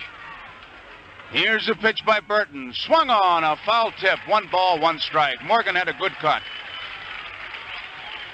Evans, of course, is wary of Joe Morgan's deceptive power. He is playing fairly deep in right field for Joe. The outfield is straight away. Miller now moves a bit to his left. Doyle, the second baseman, is deep. Yastrzemski behind the runner, Rose. Here's the pitch. Line drive left field. It is a foul ball. Foul ball by Joe Morgan. That ball was hit right on the nose. You know, Joe, this is the first time I've never heard 35,000 people hold their breath. And that's exactly what they were doing, Dick. Dick Stockton, who broadcasts the Red Sox games sitting in, as Marty Brennaman went to the Reds clubhouse. He has spent more time in that Reds clubhouse waiting for that champagne cork to pop, I'll tell you that. He was there yesterday. And listen to this crowd. 1 ball, 2 strikes. Burton delivers to Morgan. Swung on and pulled foul past Sugar, the first base coach. Count remains at 1 ball and 2 strikes. Burton has a pretty good fastball, but that's not his best pitch. He has a good, sharp-breaking curve, and I don't think you would want a real good fastball pitcher in there against Joe Morgan. He thrives on those kind of pitchers. Line the fastball hard down the left field line. It's foul. It's now 1 ball, 2 strikes. Burton backs off the rubber. Rose able to get a big lead at first, but he's holding. Morgan doesn't like to see runners run when he's hitting. Here's the 1-2 pitch. Little looper, center field, in fast is Lynn. It is going to drop a base hit. Cincinnati takes the lead. Rose is trying for third. The throw is not in time, and taking second is Morgan. Morgan hit that ball off the end of the bat. Lynn could not make the play, and the Cincinnati Reds score a run at the top of the 9th, and they lead 4-3 with Johnny Bench, the batter, and base runners at second and third. Morgan at second and Rose at third. Freddie Lynn charged as fast as he could from center field, but he had no play on it. It was just one of those seeing-eye loopers that found an opening, fell in for the base hit, and of course everyone's been giving the Boston Red Sox credit, as well they deserve it, for coming back in so many World Series games, but let's give the Cincinnati Reds credit. They were trailing 3-0 going into the top of the 6th inning in a deciding game of this World Series, and now they have taken the lead for the first time. Darrell Johnson has already gone out to the mound, and Reggie Cleveland will come in to pitch to Johnny Bench. But the crowd is quieted considerably here as Joe Morgan has put the Cincinnati Reds in front here in the 9th inning with a single. That's a pitch I'm sure the youngster Burton will be thinking about for a long, long time. He made a good pitch. The ball was hit off the end of the bat, and there was nothing that Lynn could do. He charged it hard. It dropped in front of him. It's 4-3 as we wait for Reggie Cleveland. These two clubs have battled and battled. Cincinnati with a run in the top of the 9th. They've taken a 4-3 lead. Reggie Cleveland walking in from the bullpen. Burton is leaving. McEnany has come in from the bullpen for the Cincinnati Reds. Red Sox have 3 left-handed batters scheduled to hit in the last of the 9th. Rick Miller, Denny Doyle, and Carl Yastrzemski. That's who it'll be as we look ahead to the bottom of the 9th. Cleveland taking his warm-up tosses. This has been some kind of series, Dick. This has to be one of the greatest series of all time, Joe. We've seen exciting series that had wipeouts in the 7th game. We've seen World Series that haven't been that great until the 7th game when we've had an exciting ball game. But we've had this kind of a ball game throughout all of these games, with probably 2 games. Tiant's victory in game number 1 and Gullett's victory in game number 5. The only games in which one club really dominated. The game last night, you couldn't figure that you could top that. And here we are in a ball game that hadn't had the dramatics, but certainly it's had the tension. Boston scored 3 runs in the bottom of the 3rd. Gullett was the starting pitcher for Cincinnati. The base on balls got to him, and then Tony Perez hit a 2-run homer off Lee in the 6th. And then a run in the 7th, tied it up. And here in the 9th inning, a base hit by Morgan has given the Cincinnati Reds a 4-3 lead. And now it's Reggie Cleveland against Johnny Bench. Rose is at third. Joe Morgan is at second base. There are 2 men out. Cleveland delivers to Bench. It's outside, ball 1.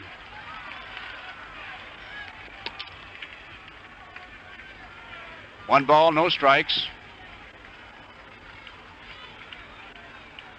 Cleveland ready, delivers. Outside, ball 2. Bench is 0 for 4. He was on when Perez hit the home run in the 6th. 2 balls and no strikes. Cleveland delivers to Bench. Outside, ball 3. Bench takes a look at Gramis, and I got to believe he's got the green light. It's the 5th game for Reggie Cleveland.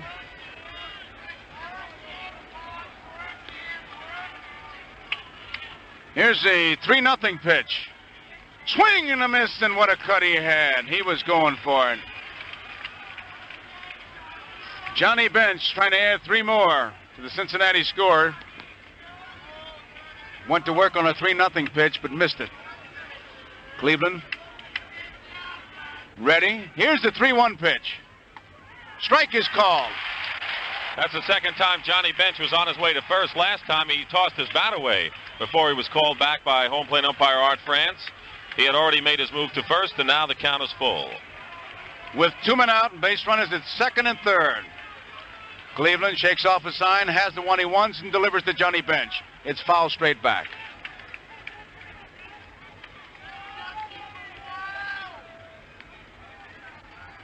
Crowd quiet right now. Bottom of the 9th, it'll be Miller, Doyle, and Yastrzemski for the Red Sox. They trail by 1. Cincinnati has taken a 4-3 lead. And we might see a pinch hitter for Miller. Juan Beniquez is available. Doug Griffin, who was the top Red Sox pinch hitter this year. McEnany looks like he's going to be the Cincinnati pitcher. Here's the 3-2 pitch to Bench. High, ball 4, the bases are loaded. And that brings up Tony Perez. Perez bounced out to the third baseman in the 2nd, fly to right in the 4th, a 2-run homer in the 6th, and then he popped to the third baseman Petrocelli in the 8th. I think he's leading the series in runs batted in, and he hadn't had a hit for something like 14 or 15 times up before he hit those homers. He's had 5 hits, 3 of them home runs. Cleveland delivers to Perez. Strike is called, a fastball, a good one on the outside corner. Rose at third, Morgan is at second, Bench is at first. Cleveland ready, Perez waits, the pitch. Swing and a miss, a fastball. Perez did not have a good cut at that ball. Thought it might have been outside the strike zone. He asked the plate umpire Art Franz about it, who nods, no, that was a strike. I'd have called it if you had not swung at it. Cleveland ready. The 2-strike pitch on the way high and outside. 1 ball and 2 strikes now. George Foster, the on-deck batter. And in the Cincinnati bullpen, Freddie Norman is throwing. Red Sox bullpen is quiet. Bases loaded. Perez waiting. Cleveland, deliberate. Ready, the pitch. Outside. 2 balls and 2 strikes. This is about as far as Cleveland would like to go. He wants a decision on the 2-2 pitch. He's still got a bit of an edge. When he goes to 3-2, he loses that edge. Perez waiting. Cleveland delivers. High fly ball, right field, near the line, but Evans is there, waiting, and makes the catch. Perez flies to Evans in right field. That ends the 9th inning, but the Reds score a run, and as we go into the bottom of the 9th, it's Cincinnati 4, Boston 3. You know, the real professionals never stop studying. And that's why we developed the John Hancock Institute in Boston, where many Hancock agents learn the latest changes in group insurance for your business, as well as the newest developments in life insurance to protect your family. At Hancock, we never stop learning. Put your John Hancock on a John Hancock for your family, for your family. WNWS-FM 97 brings you the world. Jack Russell, Tokyo. Fred Kennedy, London. John Palmer. The station that brings you the World Series puts the world at your fingertips. This is WNWS-FM 97, where you hear news and information live 24 hours a day, 7 days a week. When you need news, we've got news for you. Keep your FM dialed at 97, WNWS-FM, New York.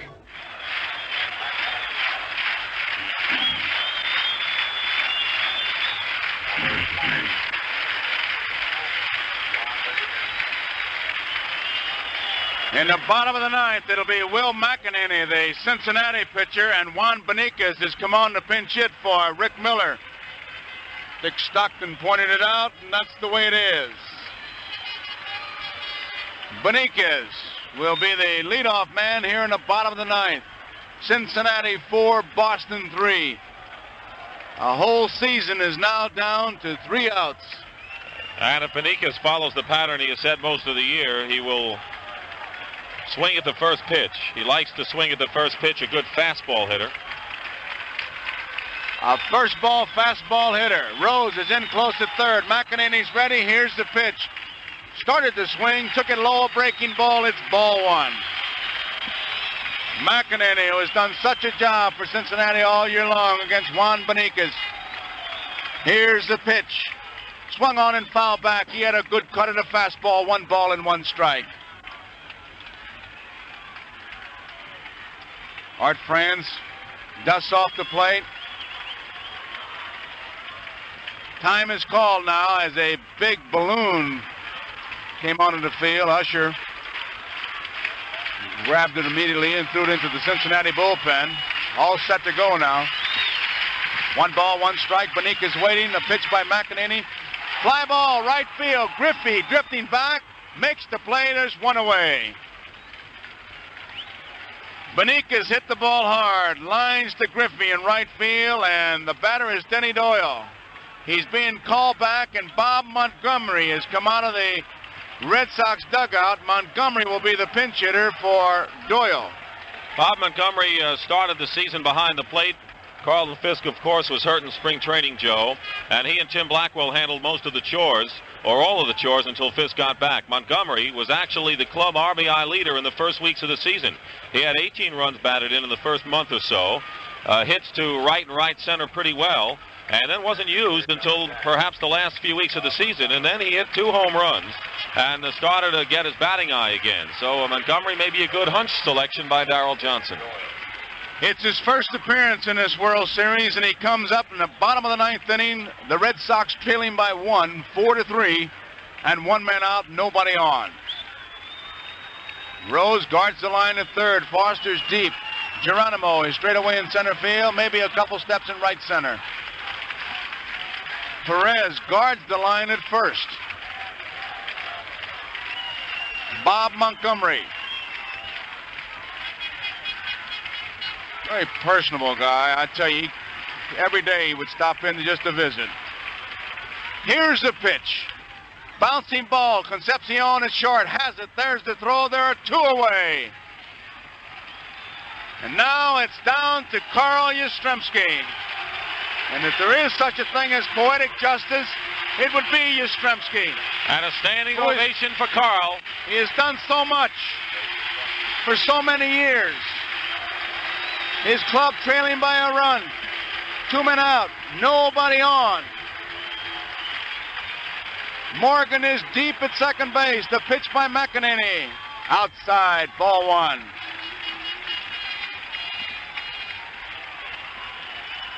One ball, no strikes.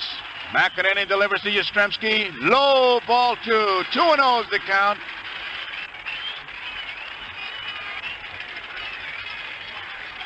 McEnany ready. Delivers 2-0 pitch. Strike is called a fastball. Outfield is deep. They know that Yastrzemski is up there with one thing in mind. 1 swing to tie it up. McEnany ready. The pitch. Deep to center field, but it's going to be in the ballpark. Geronimo waiting. And that's it. Cincinnati defeats the Boston Red Sox by the score of 4-3. And look at those Cincinnati Reds as they greet McEnany, pile on the field. The crowd is stunned. They're standing. The youngsters trying to grab caps.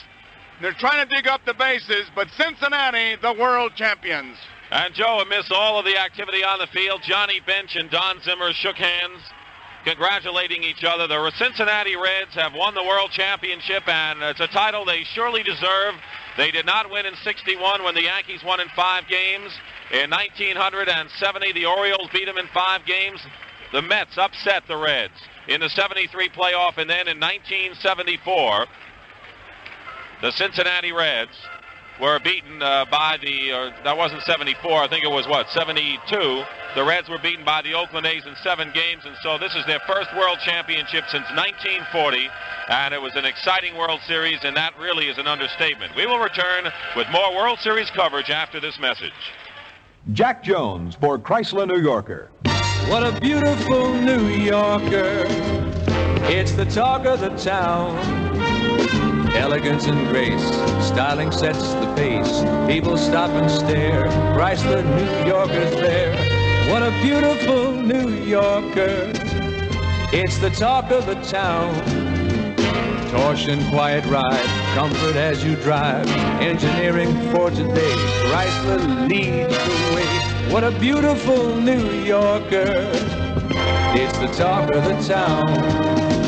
The beautiful new Chrysler New Yorker Brougham has everybody talking.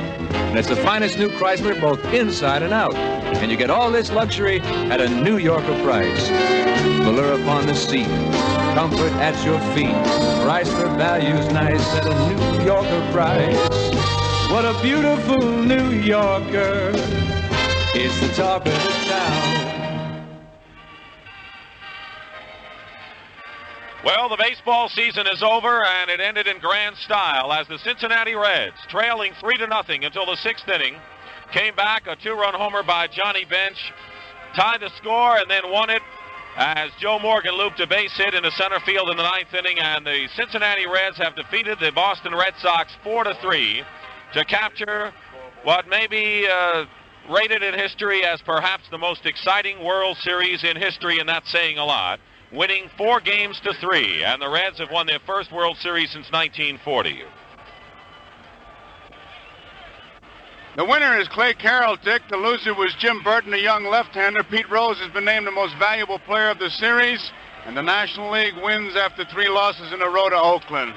And the Red Sox fans, I must say, I don't know, they're stunned. I believe they're just stunned. They're stunned, but I'll tell you something, Joe, and of course we salute the Reds. They won 108 games. They swept the Pirates in the championship series in the National League, and then held on, played good smart ball, took advantage of just about every Red Sox mistake. But as the Red Sox broadcaster, I have to say that I'm awfully proud of the Boston Red Sox. No one expected them to go as far as they did.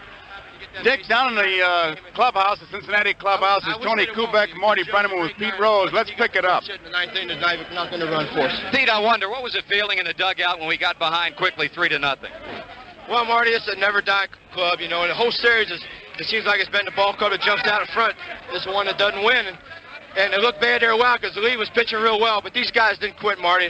Sparky kept revving us up in there, and the extra men tonight really stayed on everybody's case, and it was strictly a team effort, and I couldn't be happier, and I had all the money in the world and everything. This is the happiest moment of my life. I'm scared I'm going to have a coronary, I really. Pete, congratulations.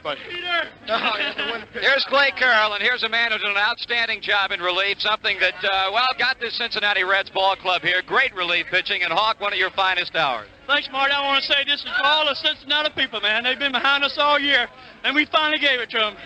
I'm just so happy, man. I don't know what to say. Tremendous World Series. Thank you, Marty. It's great. We told Cincinnati before we left that they were going to be the champs, and we're the champs. #1. Hawk, good luck and congratulations. Thank you, Marty. I want some champagne. Go get it. Here's Johnny Bench, and John, a career that's been star-studded. Every respect for you. It's got to be the biggest thrill of your career. It is, Marty. I'm so excited. I really, and here's Bob Housen who made it all possible, and I'll tell you, it was just a complete effort. I've never wanted to win anything so bad, and the way we won it, I think, makes it even more exciting for us. Could the fans in Cincinnati and Boston and around the world see better baseball in 7 games? Not anywhere, and that's the brand of baseball that they're going to see all year when they come out and see baseball, and tonight was just one of them. Those fans are unbelievable out there. They get me going, and I'm not even on their side. How about this Red Sox club? Well, I think a little more than of them now. We didn't know what we were getting into, I believe, and we gave them a credit, but I think we just looked at them and said they're a young club and they can't do the things, but they sure did. John, congratulations. Thank you very much, Marty. Here's a man who put this ball club together, and I know that one thing that you, Bob Housen, wanted more than anything else is a World's Championship. Here's a chairman of the board of the Cincinnati Reds, Louis Nippert, and Bob, it's got to be a tremendous thrill. Well, this is the greatest thrill I've ever had, and we've waited a long time for it, Marty, as you know, and it was a great game and a team effort by everybody. I couldn't be happier. Things looked a little bleak out there for a while, didn't it? That's right, but our club has always come back, as you know, this year, and they did it. They played a great club. Boston really was a tremendous club, and I take my hat off to them because they couldn't have been better. There's two great clubs played. Can you pinpoint a key to this season for the Reds? Well, I think we would have to go back to the shift that we made where we brought Pete in and Foster went to left field, which kind of gelled our club. But the key was 25 men out there doing their job, and Sparky and his coaches doing an outstanding job on the field and running it. Bob, congratulations. All right, some of the words from the Cincinnati Reds clubhouse, a victorious clubhouse tonight. Bob Howsam, their very fine president, who has just signed a new 5-year contract, Johnny Bench, Clay Carroll, and some of the others, Pete Rose as well. The Cincinnati Reds, the big red machine, finally did it this year, and they had to hold off an underrated Boston Red Sox club, a team that was not picked higher than 3rd in preseason ratings by the experts. The Red Sox foiled everybody's preseason predictions. They held off the Baltimore Orioles, who were putting relentless pressure on the Red Sox in the final months of the year, won the division race with just a couple of days to go. Then against the 3-time world champion Oakland A's, swept Oakland, and then, of course, in this memorable World Series, a series that had everything, and believe me, they'll be talking about the 1975 World Series forever. No question about it. You talk about 1960, Mazeroski's homer that gave the Pirates a victory, and all of the great world championships of the past. This one rates with it and perhaps a little bit more. 4-3, the Cincinnati Reds, trailing 3-0 as the Red Sox were trailing last night, rally to win. Both teams were superb. Cincinnati has won the world championship. This is Dick Stockton for Joe Garagiola saying that we will return with more World Series coverage after this message. Your American Cancer Society presents Peter Falk and Lee Grant in The Regular Checkup. Let's begin your checkup with an update of your medical history. Before we do that, I've been trying to get my husband in for a checkup. Maybe if I list all the simple tests you give, he'll come. You know, not counting the lady things. I see. Well, we'll check blood pressure, take x-rays, urine analysis, blood tests, procto, electrocardiogram. Then there's neck and abdominal palpation. That's checking the neck and stomach with your fingers. You've been watching Marcus Welby? I heard that on a soap opera.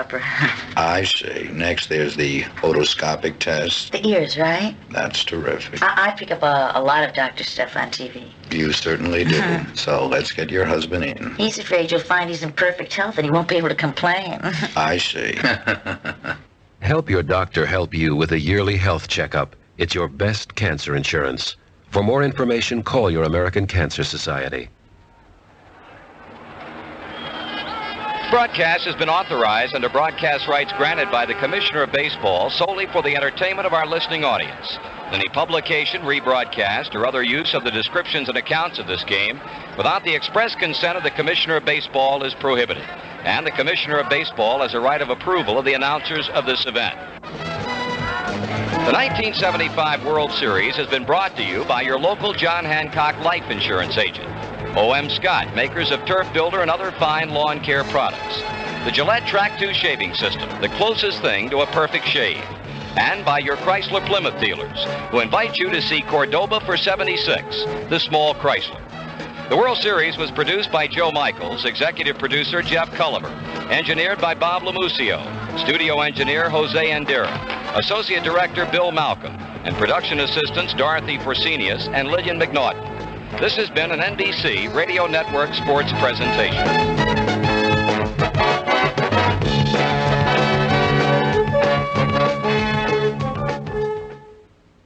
Recently, something happened in the gasoline business that everyone who drives a car should know about. A survey was taken of the prices of premium gasoline. The survey covered hundreds of service stations in New York, Boston, Philadelphia, and other metropolitan areas. Almost all the major oil companies were included. If you buy gasoline by price in your neighborhood, you can probably guess the results. On an average, Getty Premium sold from 2 to 2.5 cents less per gallon than most other major premiums. So if you want more gas for your money and more miles for your money, pull into Getty. Remember, don't waste gasoline. But when you do drive, Fill up with Getty. No lead for cars built after 1971. Premium for cars built before 1971. Getty. We've got what's best for your car and for you.